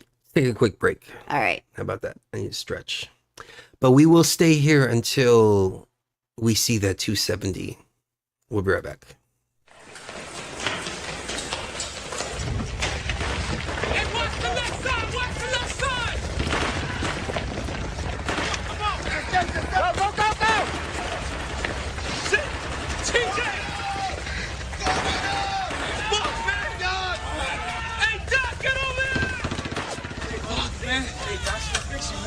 Hey, look at me. Hey, look at me. Stay with us. You're gonna be all right.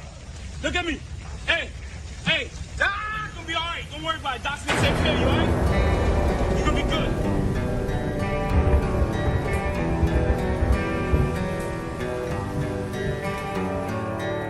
If you have a golf ball-sized consciousness, when you read a book, you'll have a golf ball-sized understanding. And when you wake up in the morning, a golf ball-sized wakefulness. But if you could expand that consciousness, then you read the book, more understanding. And when you wake up, more wakefulness. It's consciousness. As I walk through the valley of the shadow of death, I take one look back and I hold my breath. I know this is the time when it really doesn't matter. No more pain, no more struggle as I climb Jacob's ladder. Will the universe greet me? Will I be forgot? Will my spirit live on as I let my flesh rot? I try to find the light fight in the new world order, and I died front lines like a motherfucking soldier. Peace be unto me, all praise unto you. I hope one day that our children stand true and take pride in the fight for the red, white, and blue. Don't let us die in vain, revolution's overdue. We do it for the youth, they do it for the power. We fight for our republic, so we'll never run and cower. As long as we're united, we're never overpowered. All that really matters how we live our final hour.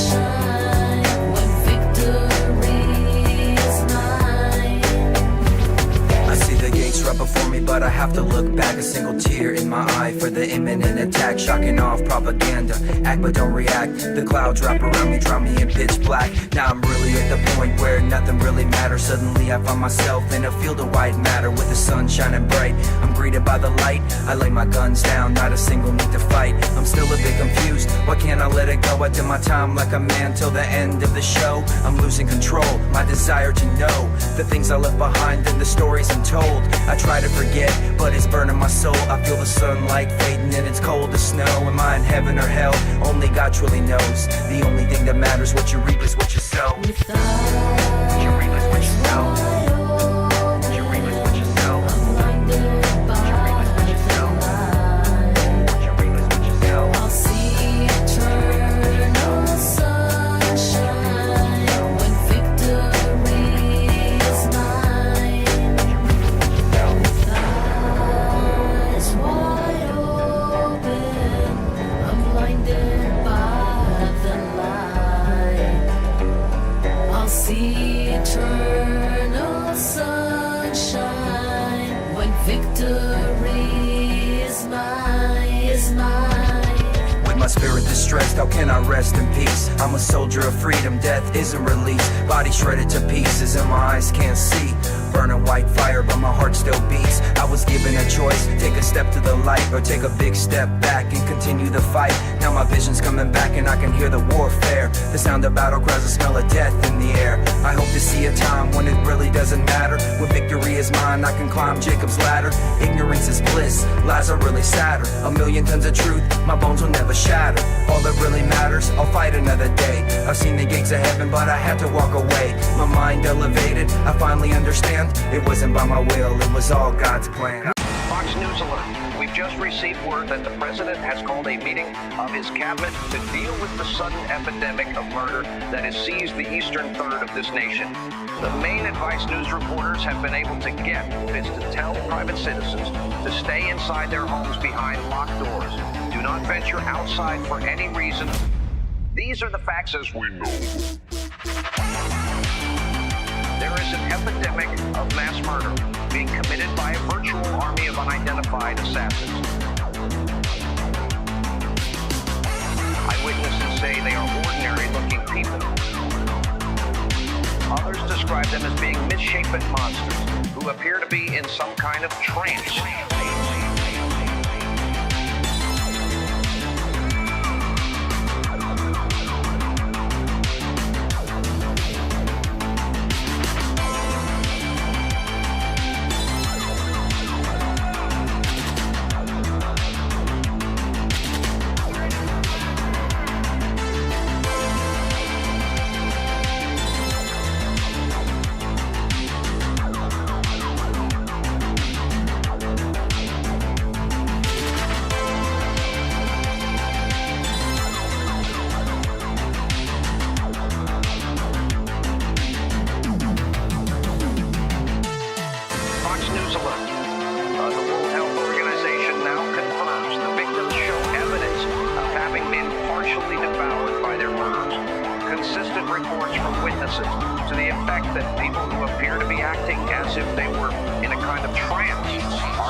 All right.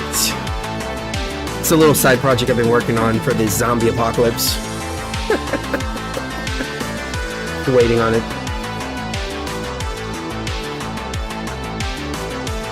Actually, I played the follow-up song to it because it kind of all goes together. It's kind of like one long album that like all plays together.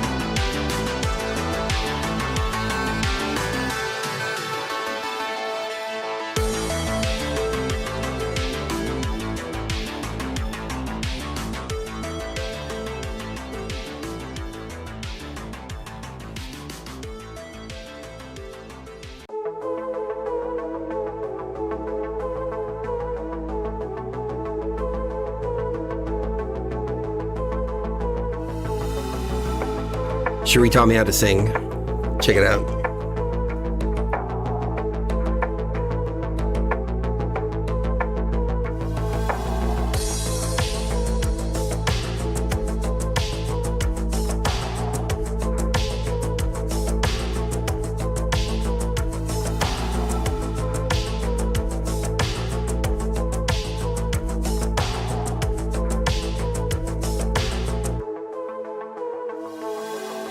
I've seen the future, and the future will be cold. I've seen the darkness in the depths of human souls. I've spoken deeply with the gods of ancient old. They'll chicken briefly as apocalypse unfolds. I've seen the ending of this matrix we call Earth. I've seen the light of death in its cyclical rebirth. I've seen the summer sun and how it burns them in the day. I've seen the winter's dark and the games they like to play.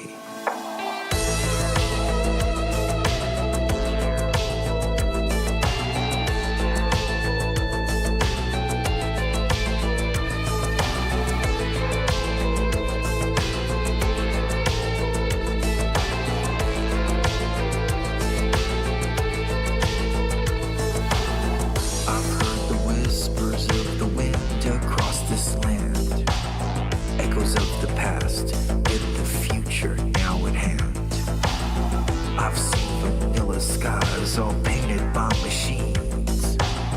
I've seen beyond the lies of pretty much everything. I've seen the past, the hidden secrets all unfurled. Mysteries forbidden to a blind and heartless world. I've seen the present, it was etched in ancient stone. It read by a single flame, you'll watch it all burn like Rome.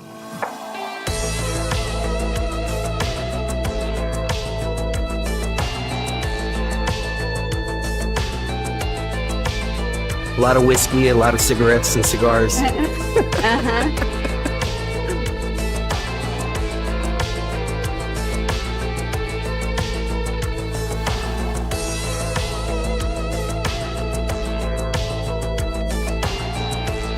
Just getting really, really, really, really in the zone. Grabbing my guitar and just, I think I went a little bit too much on this, but you know.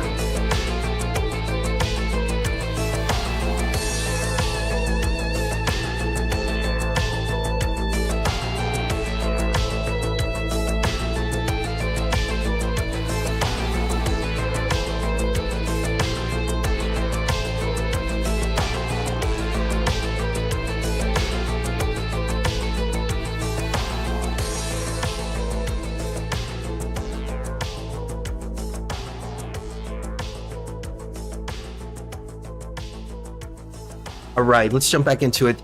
I would take calls, except for my studio has been set up for music. So, yeah. Looking at this map, even if she did get these states that are being called for her, she still wouldn't get it. She wouldn't get anywhere near 270. Yeah, I know. So it's pretty much over. Yeah, it's pretty much over. But we do have all the mail-in ballots that need to be counted in the middle of the night. Let us not forget. I do not think that they can get away with that twice in a row. Alaska, Hawaii. Yeah. Is there anybody even left in Hawaii? What? Hawaii, like, was all, like, burnt to the ground. like a year ago. You don't remember that? Yeah, I remember that, but I don't think it was burnt to the ground. I think people still live there. Okay. I think military. I think the military did that. I think that was. What do you guys think? Was that a huge military op or what? Because I tend to think that when there's huge wildfires that are uncontrollable and there's a lot of quietness surrounding them and stuff.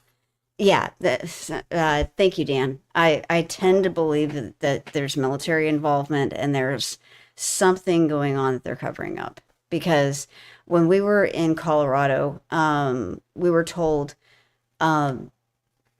there's going to be a sacrifice. See the blue roofs. I didn't even have to say it. People in the chat already said it. Yeah, exactly. There's going to be a sacrifice in this national park, and literally like that exact day that they said there was going to be a sacrifice, there was a wildfire. Oh yeah, this was when we were living in Colorado. Yeah. Somebody posted and they said they're going to do some rituals in the middle of the woods in Colorado Springs, and we were in Denver at the time. And it's going to be this weekend, and they're going to create forest fires. And we had like the biggest forest fire, like the biggest forest fire. I've been doing this since like 2018. The biggest forest fire there is. No one does forest fires like nobody. Yeah, nobody does forest fires like this one. The biggest. I walked in, I was like, wow. Wow, that's a what big a massive forest fire. Shouldn't be laughing at that. But seriously, though, there was this huge forest fire, and sure enough. Yeah. And you know, it was just, there's a lot of weirdness surrounding these fires. And that's, and no one's talking about it. I've noticed if the mainstream media is talking about something nonstop and they won't talk about anything else, and they've got, you know, witness after witness, eyewitness after eyewitness after eyewitness, just talking about it nonstop, it's probably fake. So the libs are reporting Georgia as being called for Trump. Okay. So we got 246 to 189 according to their map. Oh, interesting. Let me take a screenshot because they're very copyrighty. Oh, that's weird. Now, yeah, it's showing 189 to 246 versus 203. It's something. That's where their map is. So yeah, 205 to 230. Yeah. So, let me refresh this. We got different numbers. Yeah, still 205 to 230. But no, they call Georgia. Guys, it's over. It really is. For some strange reason, the average American saw fit to stand behind Donald Trump. We're not standing behind him. No. We're standing with him. Right. Oh! There's a difference. There's a difference, guys. Yeah. Okay, so what else? Yeah, you know, getting back to, and that reminds me to get back to the Musk thing. I thought it was interesting that, oh, it keeps going up. I thought it was interesting. It's this, this is meant for a much bigger microphone. Oh, okay. Yeah. I literally threw this together to do a show. I thought it was interesting that, you know, when Musk did that endorsement speech for Trump, it was different than any other endorsement speech I've ever seen for any other candidate that I'd ever seen in my entire life. And that's because Elon's different than most people. He's Segment, stop. Go ahead. Elon's, you know, obviously autistic, and that makes for a really interesting personality because they don't give a rat's ass about popularity or about the, you know, the fact that they're, you know, not going to be liked by somebody, you know, when it comes to what's right and what's wrong. If something is, you know, right or wrong, it's right or wrong. If, you know, he saw what was happening to Trump, and he saw that it was wrong. And he saw that what they were doing to the country in regards to Trump, because it wasn't about Trump. He recognized, and this is really important, he recognized that what they were doing to Trump wasn't about Trump. It was about the country. It was about targeting the country through Trump. And he recognized that. And he took down one of the key pillars of the control factors of the country and of the American people, and that is social media. And he crumbled one of the key pillars of control. Oh, Musk? Yeah. Oh, yeah. Buying Twitter? Yeah. Oh, that what was... What did he pay? $73 billion or something ridiculous like that? Huge. Yeah. That was a huge win for the American people. That was, because Twitter was that's why all the mainstream medias were like, Twitter, because that was the most controlled social media that there was. And he just unraveled all of that.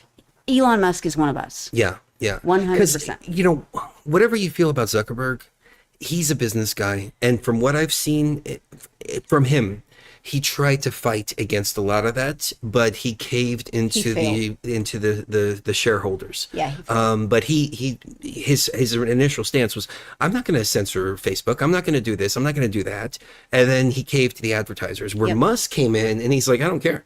I don't care. I don't care. If you don't want to advertise, don't advertise. Yeah. I mean, he told the guy from Disney, he's like, what are you going to do? Threaten me with money? I don't need you. Go fuck yourself. He literally said that. Go fuck yourself. Yeah. And it was brilliant. But Twitter was the one that they had completely locked down, and he took that away from him. It was gorgeous. He crumbled one of the major pillars of control that they had over the American people with that. Yeah, I mean, think about this. We're talking about First Amendment. This is our Constitution. This is the very foundation upon which this country and the world, because it was based on the Magna Carta, what the world is about. Yep. And he spent $73 billion for that right. To free the world. Yeah, yeah. Not just the American people, but the world in general. You know, that is not just a patriot, but that's one of us. Yeah. He's got to be one of us. In order for somebody to see the value in freeing the world like that, because that isn't profitable to him. That hasn't been, it is to a certain extent. You got to know how to work the system, but it is. Well, yeah, you've got to know how to work the system. You have all the information that's going through Twitter now. Yes. So you know the trends, you know this, but you know that. But you have to see beyond the veil in order to see the value in that. No, I'm just saying there's a way for him to recover all that, and he's smart. You'd have to. That's why he's the smartest man in the world, because he knows this 73 billion. Yeah, it sounds like a lot of money, but the data that I'm going to get as a result, and I'm going to be able to make it a free speech again. It's a win-win situation for everybody. But you'd have to have balls of steel too. Yeah. Yeah, no, I agree with you. You know, you'd have to have balls of steel, because you can imagine. Dude, that Don Lemon interview, I keep seeing clips popping up on YouTube and TikTok of that. And what the hell was that guy thinking? Idiot. He's an idiot. I mean, this was like, he just got a job on X, because that's how non-biased Musk is. Knowing that the guy's a shill for CNN, and he got fired for CNN because he was he was like, okay, we want to have this balanced here. We got Tucker, you know, let's bring on Don Lemon as well. Right. And the guy he brings his mainstream media bullshit tactics over there and gets fired just like that. Yeah. I am so grateful that he did that. And that he's been so fair with it. You know, that fairness factor is part of the, you know, of what makes him him. That, you know, that's part of this new world that I would like to see. Can you move over just a little bit, because you're way off? Sorry. Camera. No, it's okay. I just realized it. That fairness factor, and that, you know, just factor is what I would like to see starting tonight with this win. I would like to see that in the world. Yeah, the Daily Wire is reporting 247 to 204. Okay, cool. So what does he need? Another 23 to get to 270? So Wisconsin, which it looks like he's going to get. And, I think that's 11. I don't remember off the top of my head. Amanda's disagreeing with you in the chat. She said that was not profitable at all, not worth what he bought it for, but this is not financial, it's spiritual purpose. No, it wasn't worth right off the bat. No, right. He way overpaid for it. But in the long run, in the long game, it will come back. Also... Because imagine this. You've got all access to Twitter. So you can run an AI through that and say, what's trending right now? Okay, well, let's put some products out here that are trending. Right. And not only that, but now you've got... all of this stuff that everybody said to each other that are the gators. I don't want to say anything more, but all those people... They're the pizza party people. Yeah, they need to be held accountable. And I'm sure, I am 99.999% I was going to bring this up earlier. I'm glad you brought it up because P. Diddy... R-A-P-E-R. He didn't leave out the P. Flat out said, he said, Tucker Carlson, without even hesitating, and you could see by the way that he spoke, his voice got deeper. He got serious. Extremely. He said, do you think that people are afraid that the P. Diddy and Epstein lists are going to come out if Trump gets in office? He goes, absolutely. Absolutely. Yeah. Are there billionaires that are afraid of this? Absolutely. Oh, yeah. Yeah. He was very serious about that. And I think that might be what we see. That's what we're concerned about, it's the transfer all of power. The lists. Yeah. That's why we're concerned about it's a dangerous game because you got all these powerful people that have everything to lose now. And so, the thing is, where's George Soros? Where is Soros? Is he holding on to his resources until after today? See, because he spent a lot of resources 2020. Right. So where is he now? Why hasn't he spent resources on protests and violent, mostly peaceful protests? You know what, though? Now that I think about it, and I'm just trying to see everything from a 360-degree perspective, he never was ever implicated in any of the Epstein stuff or any of the pizza stuff or anything like that. So I wonder if he might be taking a position of, well, wait a second, this is way too dirty. I can't even get involved in this. Maybe. It's a possibility. I'm not saying that's the case. I'm just saying that... Like, you guys made your bed, now you got to lay in it. Right. Yep, it could be. And it could be that his hands are clean in that regard, and he's just going to let them hang. Right. Maybe that's why he didn't send out all of his resources this time. Oh, he's just going to let him hang. Yeah, or he's saving his resources for after the fact. It could be. Like, I guess... For the big bang. We're going to have to before see January 20th. What happens between now and January 20th. But yes, we both are very concerned that something might happen between now and January 20th. We just hope both Trump and Musk stay very safe between now and then. I guess Daily Wire called Georgia.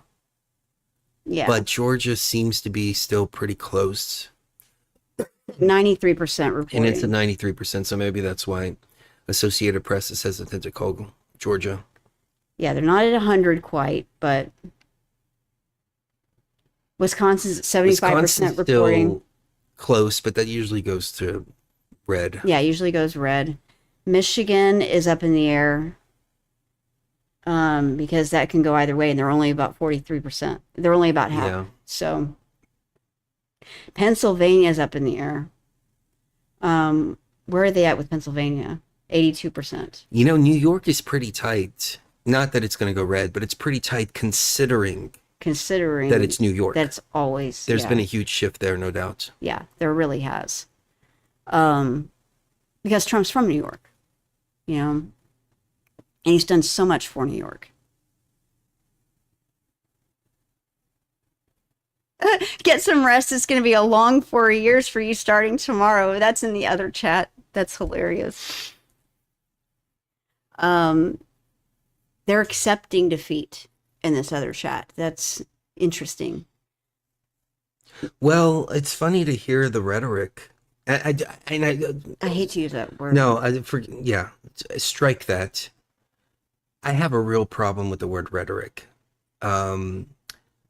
Because it's not what you think. It doesn't mean what you think that it means. It doesn't mean what they've told you that it means. And I'll get into that in a second, but they're saying, oh, people elected a racist, rapist, blah, blah, blah, blah, blah. And, thank you, Typical Skeptic. We appreciate it. Oh, nice. Hey, BTV Tribe, let's go Trump. Went to a Trump rally here in Pittsburgh. The amount of people was insane. I can't see this many people voting for Kamala. I agree with you wholeheartedly. Yeah. Thank you for the love, for sure. Thank you. But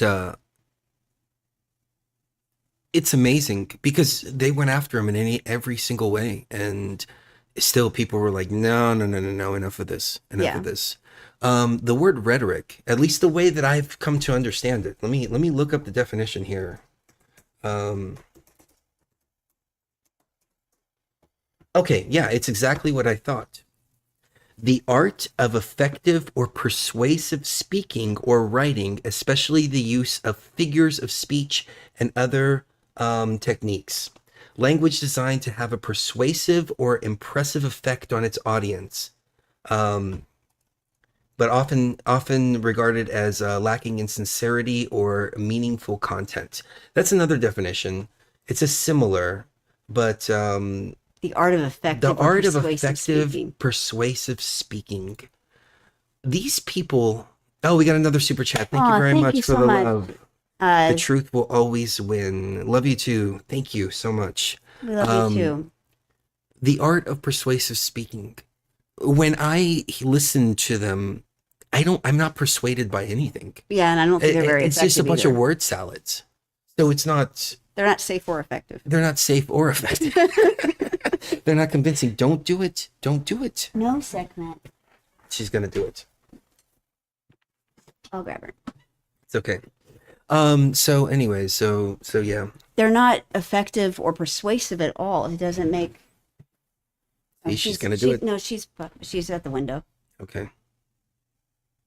Okay. She's gonna do it. We're gonna hear the microphone suddenly mute again. Anyways, so yeah, let's see where this goes. I don't know why the AP is so hesitant to report, but still stuck at 93. I think it could. I think even what's happening, I think, is that the other side is like, all right, let's go ahead and just accept defeat. But I hate to say it, but I think they have something horrible. Yeah. New York Times is reporting the same. 230 to 204. 205. So it says 205. Where's that one? This is from AP. Yeah. I don't know what's different about this map, but one vote. Who the hell even has one vote? Yeah, who even has one electoral college vote? Is it? That's weird. Hawaii, maybe? I don't know. So weird. Nevada hasn't reported anything. Let me see if I can find another Nevada. That's so strange. She's fine. She's just hanging out. Nevada. You live here long enough and you start saying it like that. Nevada. Our first shows. Oh my God, I listened to them. I didn't even recognize us. We had such a heavy Texas drawl. Mm-hmm. It's not even funny. Like, you were like straight up 15 Texas. years ago? Yeah. Like, let me tell y'all something about this new world order over here. They're going to do this. They're going to lock down the world. They're going to, I'm like, damn, baby. Well, it was almost prophetic, though. Because I was right. Well, no, you were right. But the accent was so thick. And mine was, too. Yeah. And y'all was used a lot. Yeah, Let me tell y'all something about this new world order over here, okay? Let me tell y'all something. They're coming for your guns. Coming for your wives, coming for your children. So hide your kids, hide your Hide your wives. kids, hide your wife, hide your kids, hide your wife. It's such an old meme. I did. I don't see Nevada reporting anywhere. I did teach Chris how to sing recently. We started doing vocal lessons. Well, you know, my mother was an incredible singer. Yes, she really was. And all she had to do is just say, look, your mom was an incredible singer. You have it in you too. Yeah, it's And passed I was down. like, wow. And I recorded some stuff and I'm like, hey, this isn't that bad. Yeah, he really I does have a wouldn't good I wouldn't voice. consider it singing. It's more but it's not rapping. It's closer to singing than it is rapping. You do have a good voice. I did scales with you, and you're really good. I can hit the notes, but I sound nasally. Well, So I had to do I really had to drink a whole bunch and a couple of other things. I'm still trying. And, We're still working on opening up your chords Get down and there. I've getting seen it the from your future, chest. In the future, I just have to get really drunk. You know, The future instead of will be singing from the cold. nose and the throat, singing from the chest. Yeah. Yeah. Okay. And that takes time to learn how to do that. I remember when Cherie was doing a Southern Pastern voice. Jesus. The thing is, we didn't even remember. Like, we weren't even conscious that that's how we sounded. It was just the way we talked. Can you do Yep. the accent again? Do you remember? Can you pull back from there? Oh man. Just don't do it too much because I don't want to start talking like that again. I don't want to start The talking like that. savior. No, not that. It's just your regular voice, like when we met. Y'all need to come around here and bring some drinks with you. Yeah. Yep. All right. Can you bring me a Pepsi and some sodas? I want a Coke. Some chitlins. You know what's weird is I took this test that was online, Harvard I University. found the screenshot from that a few days ago. Yeah, they took it offline. They were able to tell exactly where I was from. And not just like what state, but like what region and like what subsection of the city, based on just answering questions like, what do you call this vehicle? Is it an 18-wheeler or is it I don't remember. What do you call the feeder? Yeah, what do you call the feeder when you get on? Is it the feeder or is it the service road or is it the, just different questions like that. Mm-hmm. And they were able to, I was like, wow, this is crazy. I wish it was still online. Yeah.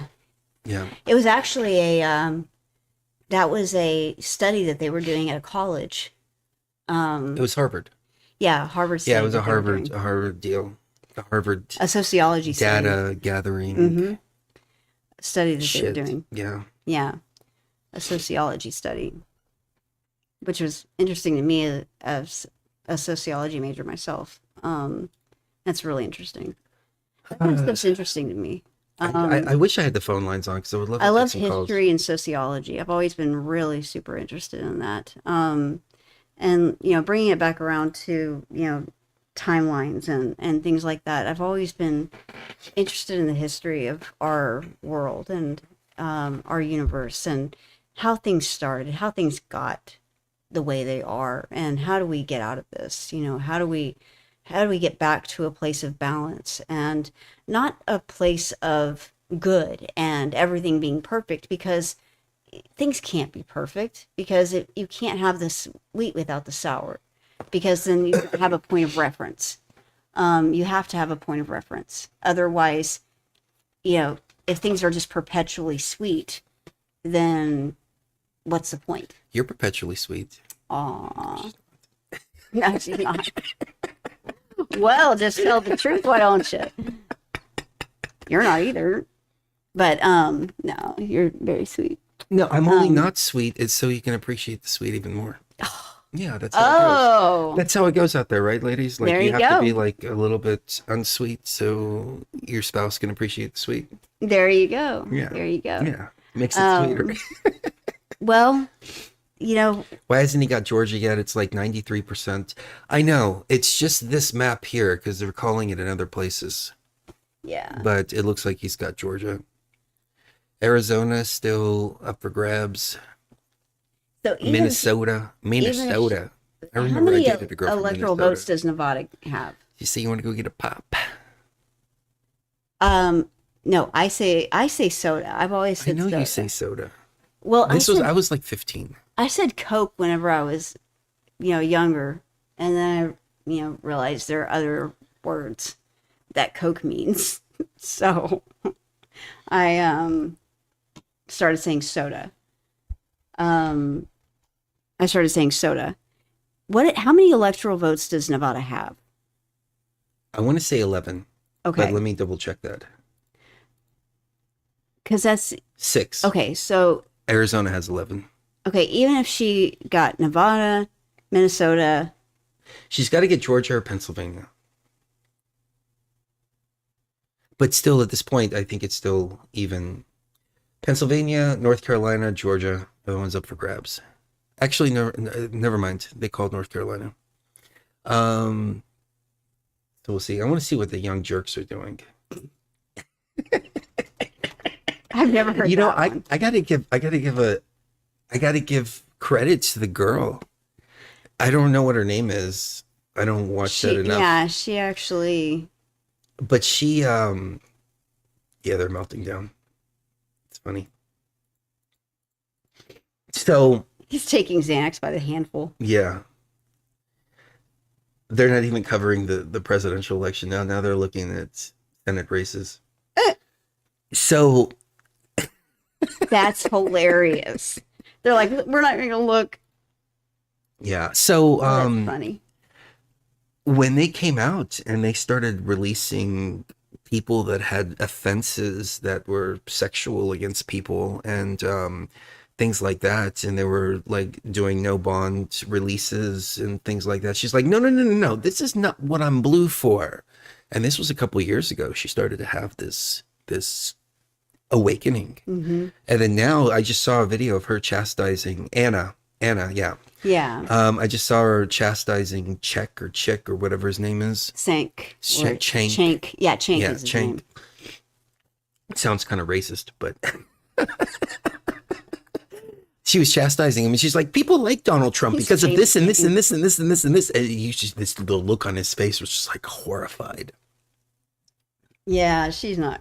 I'm wondering if she's still going to have that job pretty soon. I think it makes it more balanced. Yes, it does, but they can't have that. That's one thing about people that are of that persuasion is that they don't like it balanced. They like an echo chamber. Yeah. They don't like it balanced. They don't like being made to look, like they don't know what they're talking about. Yeah. So, the accomplishments of Kamala Harris. That was so funny. You want to tell them that story? No, I mean, I got my notes right here. Oh, wait, that's something else.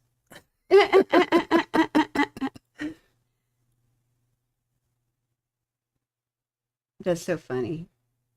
There we go. There it is. There it is, guys. The accomplishments here. Accomplishments of Kamala Harris. That's it. Such a long book. I know. It's a really long read. Uh-huh.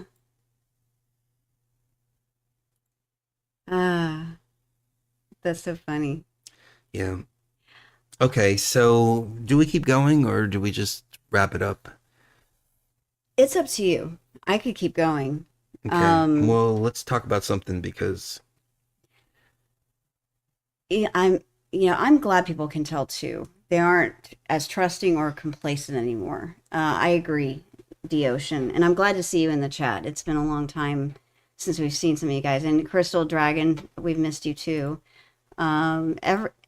Everyone sees, and that's one thing that the elves always tell me. And they always tell me every time I see them. The DMT elves always tell me the same thing. Everybody knows everything. They just forget. Everybody knows. You know what? I can play the Terrence McKenna thing, and we can talk about the elves. Oh, that'll be good. Yeah. Yeah. I was gonna wait, but it's a pretty good video. Yeah.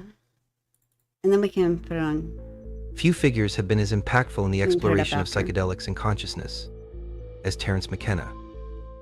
Known for his articulate, often surreal lectures, McKenna passionately believed that psychedelics offered keys to understanding deep mysteries about reality, human evolution, and time itself. For him, these weren't just substances, but tools for unlocking the hidden potential of the human mind. In this video, we'll discuss his encounters with the mysterious machine elves, the philosophy of the stoned ape theory, and of course, time wave zero. So sit back and relax. All you have to do is take 3 deep breaths as we step beyond the veil.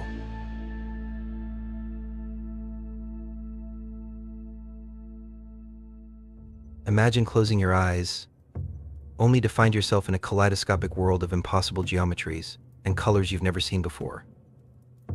The air around you hums, thick with a sense of presence, and just beyond the shimmering veil of reality, something is watching.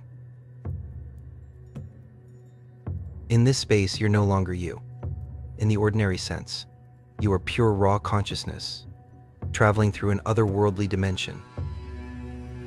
Then, out of this vivid chaos, you see some strange beings that seem mechanical yet organic, pixelated yet alive.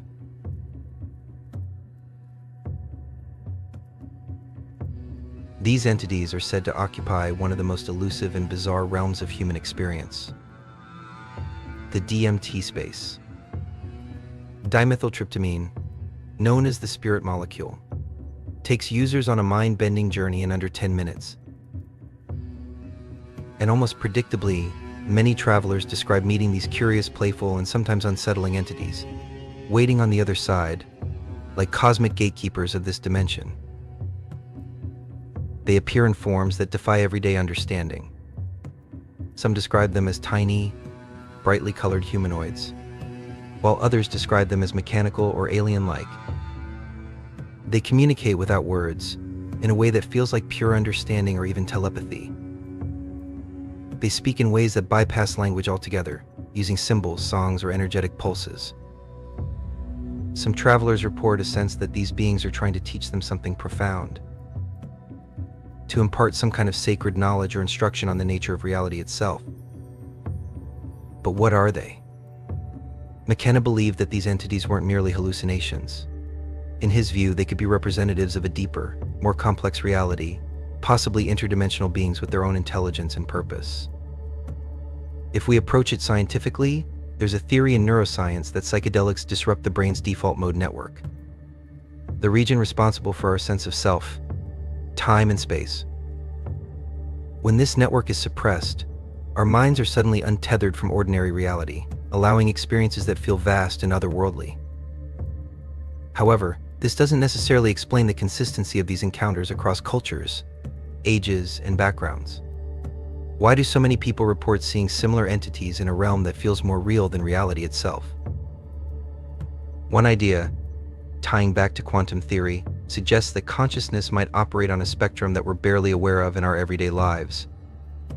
In this framework, machine elves might represent beings who exist on this other frequency, a kind of cosmic neighborhood we occasionally pass through, like radio signals from a foreign station, whatever they are. They invite us to question everything we think we know about the entities we may encounter when we step beyond the veil.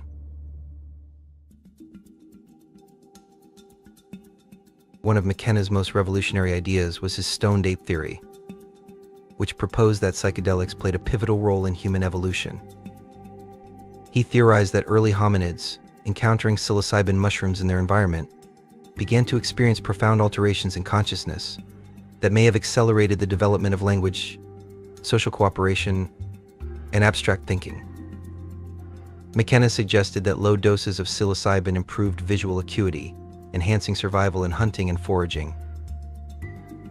Slightly higher doses induced euphoria, encouraging social bonding and empathy, which are beneficial for group survival and cooperation. At even higher doses, he posited, psychedelics induced experiences that may have sparked creativity, spiritual insights, and even the development of early language, as hominids attempted to express these profound inner experiences.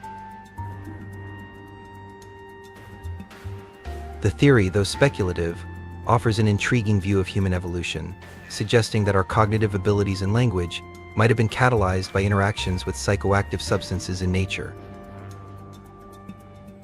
This hypothesis positioned McKenna as a kind of scientific mystic, bridging ancient practices with evolutionary theory and pushing the boundaries of how we think about human development. But the question we must ask ourselves is this: are these mystical plants, like psilocybin, ayahuasca, and others, ultimately responsible for the evolution of human consciousness? If so, then what are the repercussions for deeming these experiences socially unacceptable?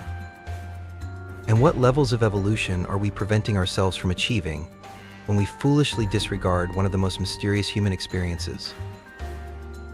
The experience of consciousness exploration, and the experience of fully understanding what resides just beyond the veil.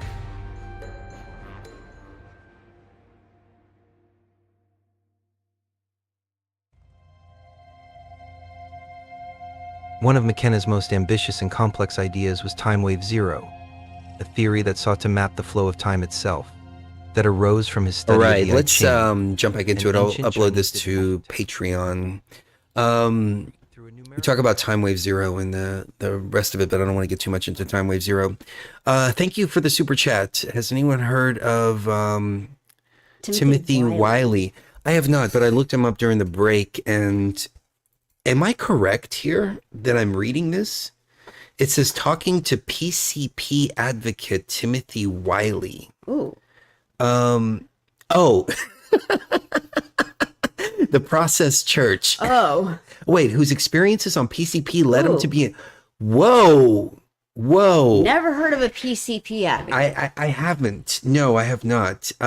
Interesting, because we did a show with Emily Moyer and she was talking about some stuff that's pretty far out there in terms of substances. So at this point, I'm not discounting anything. Am I going to run out and try any of them? No. But it's interesting that somebody would use that for consciousness evolution, which I think goes to show that anything could be used for consciousness evolution. It breaks down the barriers of the mind, really. I guess it's all up to the individual. But thank you for bringing that to my attention, because that might be another piece of the puzzle that I need to connect, just like the Jacob Greenberg thing. That's how that came to be. Somebody said, you ever heard of the Jacob Greenberg? So I will check it out, maybe do a 5-minute video on it too. So thank you for bringing that to our attention. That's cool. Thank you. We appreciate that.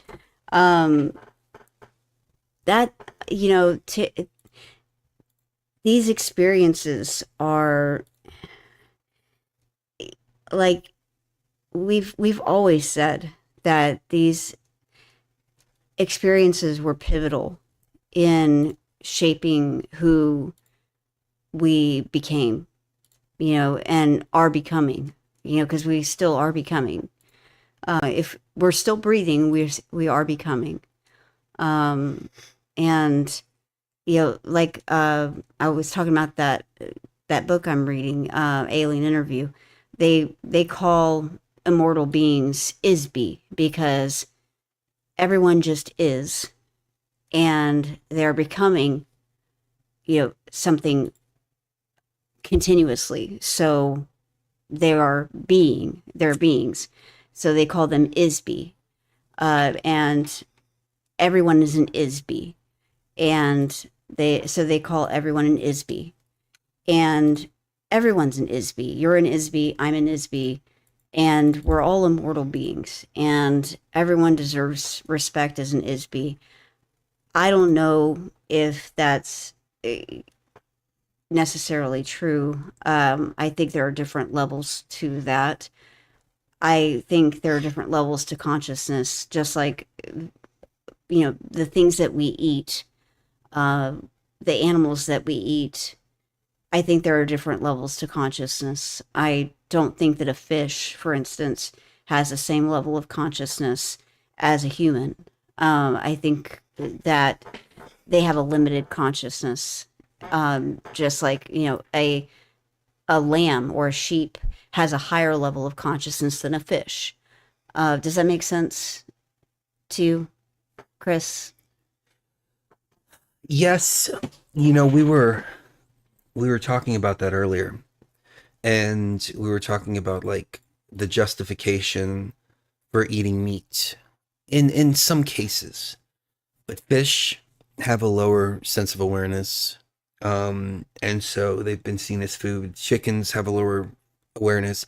Pigs, on the other hand, they have a pretty high awareness. Cows have a higher awareness too, but we justify it to ourselves at least by the level of consciousness that they have. And it's like, okay, well, they don't have that much awareness. Which, when we started to talk about this topic that you're talking about, I started to postulate on how other beings see humans. And if they see us with such a small awareness, could they justify treating us like cattle? Exactly. That's, if we allow ourselves to see ourselves as the same level of consciousness as animals, and if we give animals equal rights as humans. No. It's not that. It's the way we treat each other. Oh yeah, if the way we treat each it other. doesn't even have to be extraterrestrials. Just think about AI. Yeah. AI is going to have a much deeper understanding, knowledge, so on and so forth, because it can process things faster. Mm-hmm. Is it eventually going to see us like cattle? Say, well, they don't have awareness. They don't even know what gender they are. Yeah, their level of self-awareness is. They can't even define what a woman is. Right. Their level of self-awareness is so incredibly low, and their level of violence is so incredibly high, and their level of destructiveness is so incredibly high that they're too violent to be allowed to live. Well, Nick said most mammals don't see other species as conscious. That's an interesting thought, and I would add to that most animals aren't afraid of death, and they're afraid to be eaten. Right. But they don't have a concept of an afterlife, right, or existence afterwards or anything like that. So they eat each other indiscriminately because of that. And that's just the way this world works. Right. I can't help but think of that South Park episode. It was way back, I want to say in like 2000 or maybe 1999 or something like that. It was called Canceled. It was in season 7. And it turns out that Earth is like a big intergalactic I remember that. show. It's a television show. And there's a couple lines in there, and he says, what, you don't think that the universe operates like Earth? It's like, no, there's a planet of cats and a planet of dogs and a planet of antelope. He's like, the fun is when we put them all together and watch what happens. That's what it says in the book too, is that there's no planet anywhere else in the universe where there's this many cultures and different diversities of races and stuff like that, because it doesn't make sense for there to be this many cultures and diverse races and stuff like that, because it doesn't even make sense. Because the whole reason why there is because we were taken from all over the place. And that's the difference between this ideology and Scientology. Is Scientology teaches that they were taken from one place to here. This isn't teaching that. No. Let me jump in for a second, because to my understanding, what Scientology says is that Xenu took them from a bunch of different places. Really? A bunch of different planets. Well, that's what they're saying too. Yeah, is that because it was a galactic federation type of deal, and so Xenu took all the undesirables and threw them on Earth. Well, it's not just undesirables, though. From a galaxy, not just one planet. It's not just one galaxy, though. This is like, it's still happening. Apparently, this is still happening. And they're bringing them in, but nobody's getting out. It's like a cockroach hotel, where people are being brought in, but nobody's allowed out. Or like the Hotel California. You can check in anytime you like, but you can never leave. Like. That was so cheesy. That was cheesier than the beats I had earlier. Yep. You can't. But apparently it's still happening now, where they're bringing, spirits in from all over the place in the known universe and just dumping them here. And they go through this mind wipe that we've talked about for 15 years. And once you go through that mind wipe, they've lost people of their own. Like they call it the domain, but they've lost people of their own that they can't even retrieve because the mind wipe is so strong that they can't even figure out how to reverse it. Interesting. And so I wonder if we would act like this on a different planet. I wonder if other planets are as predatory as this Matrix is. Because remove humans from the equation, and I mean, this is a philosophical conversation we've had so many times on air and off air. Remove humans from the equation and you still have the same predatory nature of this Matrix. We don't really do anything that's unnatural in the scheme of things. Mm-hmm. Ocean made a good point. This may be a huge petri dish that gets sterilized regularly. She said that's exactly why they don't colonize here.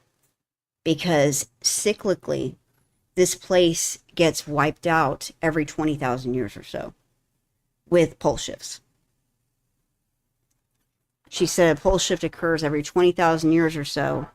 And she said it's literally an island Earth that's sitting on molten lava that has volcanoes all over it, that every 20,000 years or so turns on its head, so it's impossible to build anything on it that's stable, because every 20,000 years it's going to flip over and you're going to lose everything you built, and so there's no point to build anything, and so it's too unstable.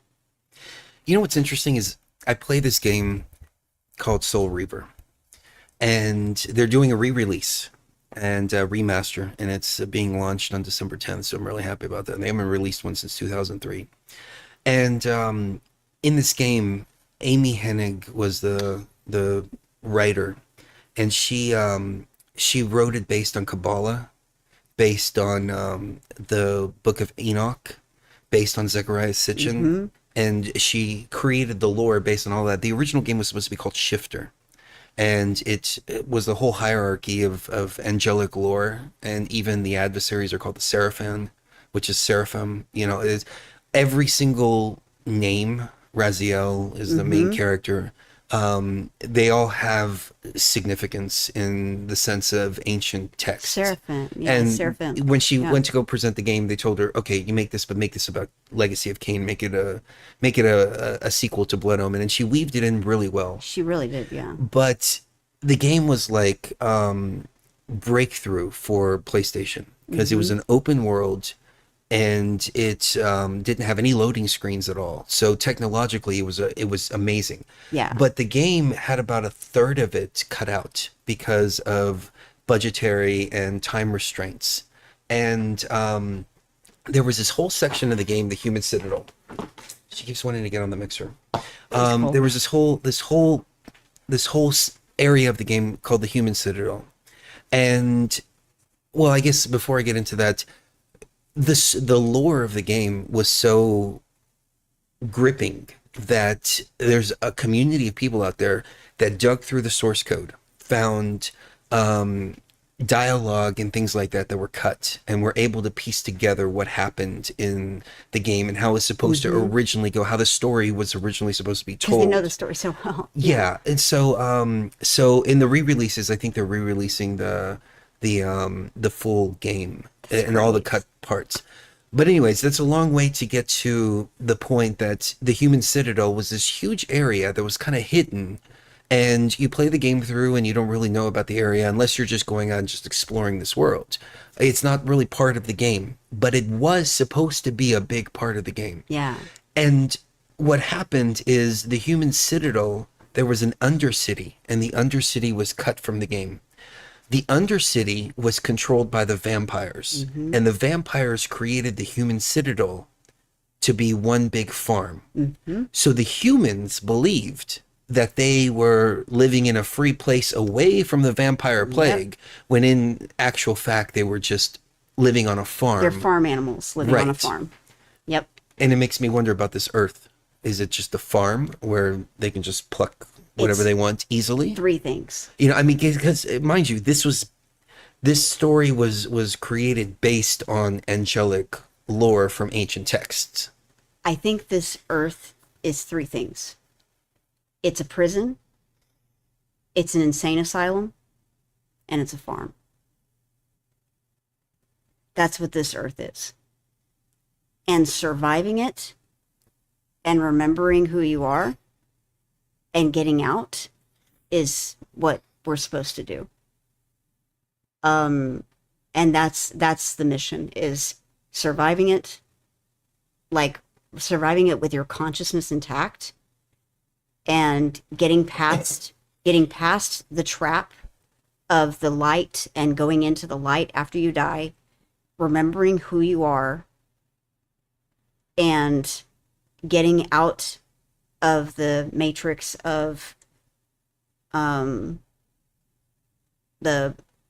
net of, okay, go into the light and then being put back into a body and the reincarnation cycle, and being able to go back home wherever that is after this is key. That's what we're, prevented from doing by whatever force is controlling this planet. I think that's, the whole point behind the systems of control. Oh my gosh. All right. She's fine. Well, that reminds me of there were so many different things. Somebody said that the depopulation in Japan, they mentioned that. So we think about this depopulation agenda here, and you have this whole concept of hell on earth, or making paradise out of hell, better to rule in hell than serve in heaven. Yeah. You have all these ideas, you have all these quote unquote satanic, and I hate to use that word satanic because the word satanic is, Satan just means it comes with connotations, the adversary, yeah. But using it in the mainstream definition, the satanic view of things is make paradise on earth. Mm-hmm. And if this is a prison, what if some of the prisoners are like, wait a second, we're in a prison, we know we're in a prison, we've been in here hundreds of times, if not thousands. We've been able to overcome the mind wipe, but we haven't been able to get out of the prison itself. Mm-hmm.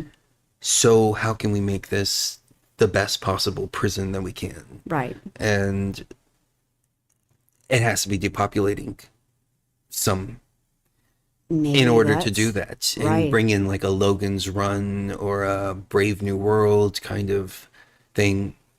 And then we call them evil for that, and the Christians call them evil for that. And to a degree they are, but yeah. I think that, sweetie, you can't do this. Oh my gosh, I'll take it. Yeah, here, can you put her in the other room?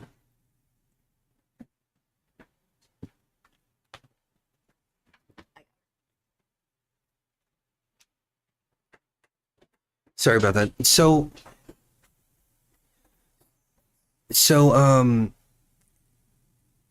I lost my train of thought. Anyways, so this prison.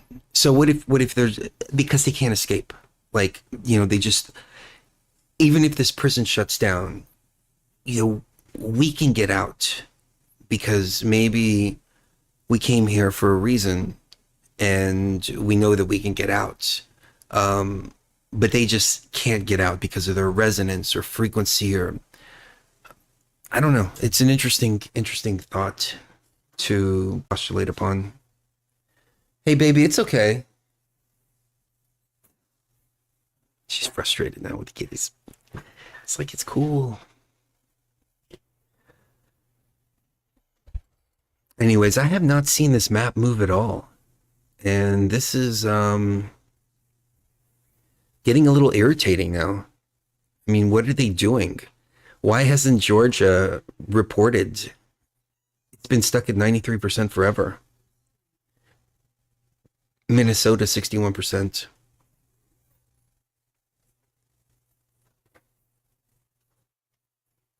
What you focus your attention on becomes your reality in this realm. Yeah, that's true. It is an interesting idea in this matrix that we're in, and I think it just goes to reaffirm the fact that this is some kind of simulation. It's something that the mind creates and projects. Oh, you didn't have to do that. Oh, poor baby. She can be in here. We brought her little carrier in here. Yeah. So now she can at least be with us, but she's in her carrier. So, oh, she's fine, baby. So the mind manifesting reality. It's interesting because mind manifests everything.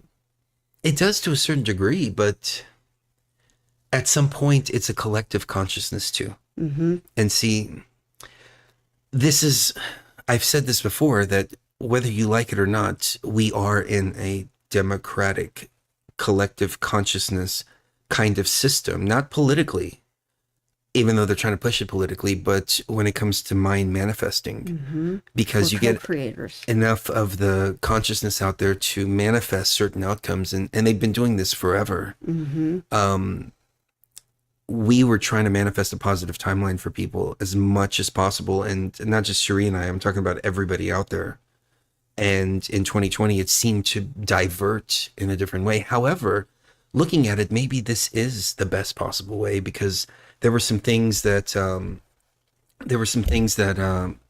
to happen, like the inflation after the fact, and maybe people just needed to see for themselves, hey, this is how horrible things are for 4 years, so this is why you want this.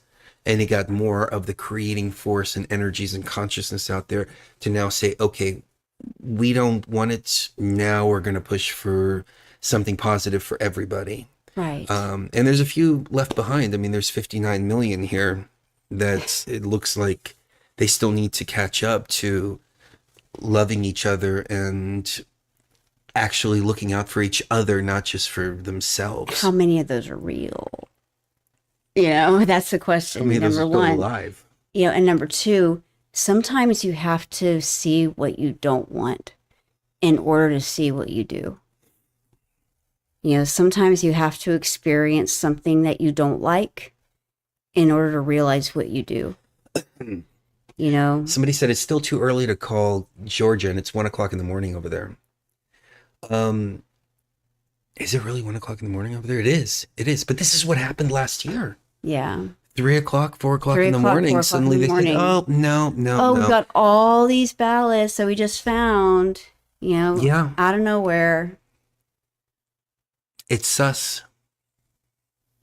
Yeah, it was sus, and I'm not going to count that out. And I don't like the fact that there's a lot of people like the Turkish people that are just avoiding talking about the presidential part altogether. I don't like that at all. Because it does seem like they're going to come in at the last minute and say, "Oh, look at all these ballots even that we." The other liberal chat I was watching, now they're talking about Senate races. I guess, I mean, there's nothing being reported for the presidential race, but I guess they're still trying to give their people hope. Like, no, it's okay. No, we still got the Senate, we still got the House. How is Utah called when less than 1% of the vote has been reported? I know it's not a swing state, but, well, because they're Mormon. Well, yeah, I mean, Utah always swings a certain way. Yeah. It's like California always swings a certain way. You know. Do they really think Utah's going to turn blue? What? They really think Utah might turn blue? There's no way. Yeah, there's no way in hell. You have a better chance of getting a freaking drink over there. Yeah, exactly. Or finding a hooker. Georgia has been called for Trump. Yeah, I saw some sources saying that. I'm sticking with AP for now because AP are way on the left, and because they're not going to report it until it's 100%. Not 100% reported, but until they just can't deny it anymore. They can't deny it anymore, right? But this is what happened last time: is we all went to sleep and went, "Oh, great, everything's great," and then Right. In the there was middle a of the massive night. dump. Yeah, in the middle of the night. Well, we woke up in the morning and there was a different president than we thought. Yeah. You know, and we don't want that to happen again. And you know what they say? Fool me once, shame on you. Fool me twice, you can't get fooled again. Oh my God. He was so mentally challenged.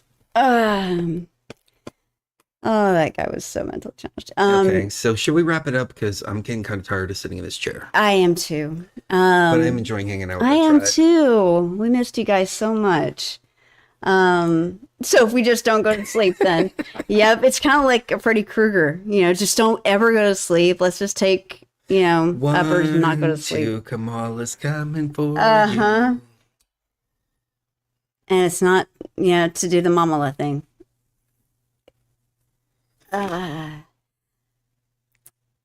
Yep. Hide your guns, hide your money, hide your guns, hide your money. Yeah. All right. So let's see what else.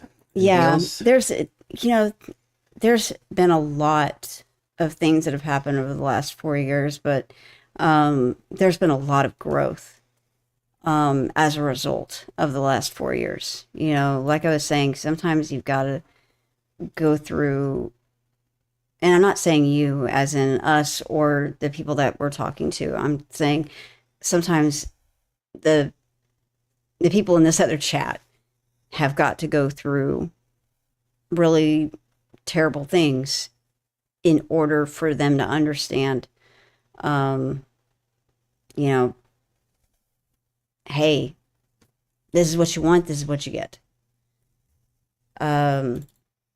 This is what you want, this is what you get. That's how it goes. Huh? Well,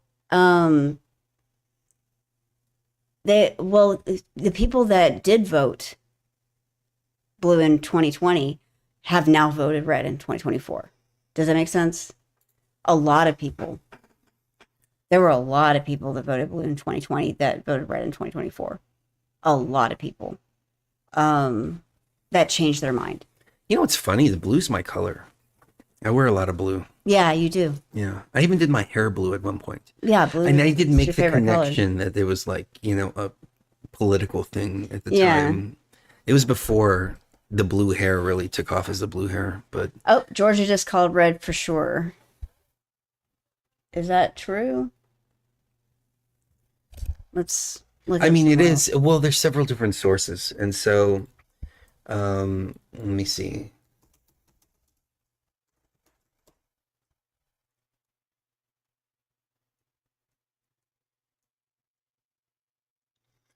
They're saying Trump at 50.8% and Mamala at Mamala. 48.5.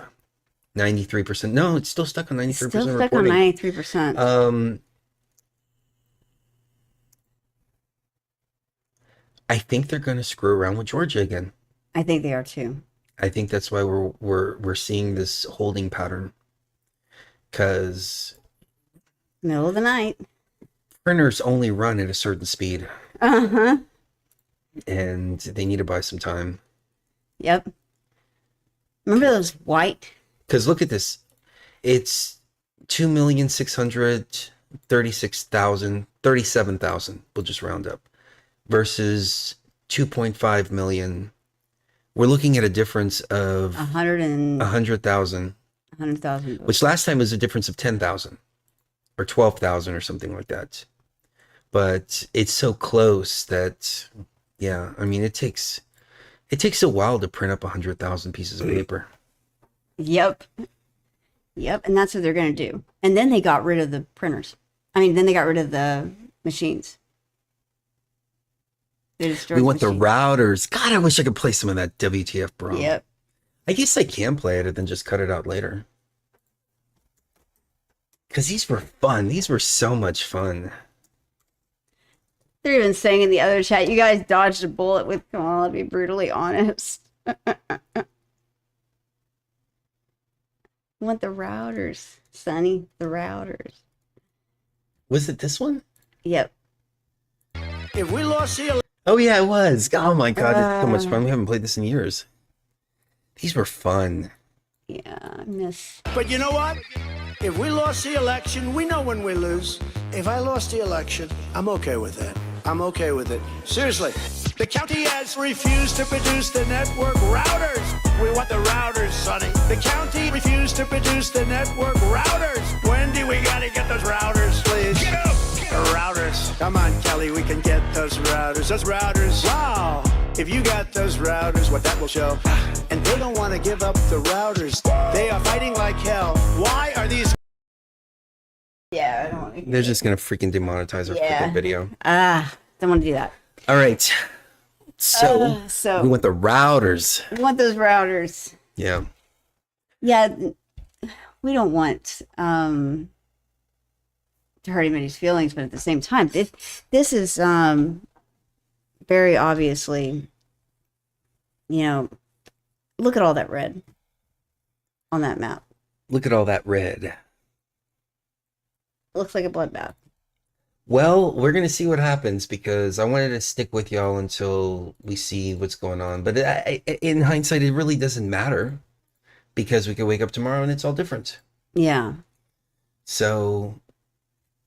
Yeah, for a second there, we forgot what happened in 2020. All right, you ready to We go used to eat? have election days. Now we have election days, weeks and months. Uh-huh. Lots of bad things happened. Wow, what can I say? It was a massive dump. Uh-huh. Those were the fun days. Yeah. Okay, so. Let's make more fun days. Yeah. Well, I mean, they were fun because we could play all that stuff. Yeah. Yeah. I command Trump wins. Period. I agree, Karma. Yeah, I agree with you too. I think we can make reality whatever we want to make Pennsylvania, Michigan, and Georgia should have been called by now. Look at all the other states in the East. Yeah, I know. Yeah. I know. Pennsylvania and Georgia should have been called by now. Oh. And they ran out of ink. Yep, they ran out of ink. They got to go to Office Max. Yeah. And Walmart stopped being 24 hours. Yep. Yep, exactly. This is absurd. Yeah, this is really absurd. And Nevada hasn't reported anything. Of course. That doesn't make any sense. Yeah. Because the polls closed a long time ago. The freaking voting machines here are like the freaking slot machines. Like, hopefully you'll get the right one. Uh-huh. Yeah, and they're down, a lot of the time. Yeah. I noticed that. Up, and they're only down in places where a large portion of the population is red. You notice that? Like in our neighborhood. You know what? They really should change the roulette table. Instead of red and black, it should be red and blue. They'd be like, all right, let's do 10 on red. Uh-huh, let's do 10 on red. No, I don't want to vote. I don't want to do blue. Man, those freaking roulette machines, I swear to God, there's something going on that's fishy. I mean, I will put 10 on red 10 times in a row and it's gone. Mm-hmm. It's like, no. You have to hit. Or a third. I bet the thirds. And that 1/3 will not come up for like 10 spins. Yeah. And it's freaking ridiculous. And it's like, come on. That doesn't even make sense. Statistically speaking, that shouldn't happen. Yeah, I know. Yeah. But they say the roulette table, regardless of what statistics are, it is a unique spin every single time. It's like flipping a coin. Just because you flip it so many times, it doesn't mean that your statistics are 50-50 every time. That your statistics get different. It's 50-50 every single time because it's a brand new coin flip. So it's a brand new spin of the roulette table.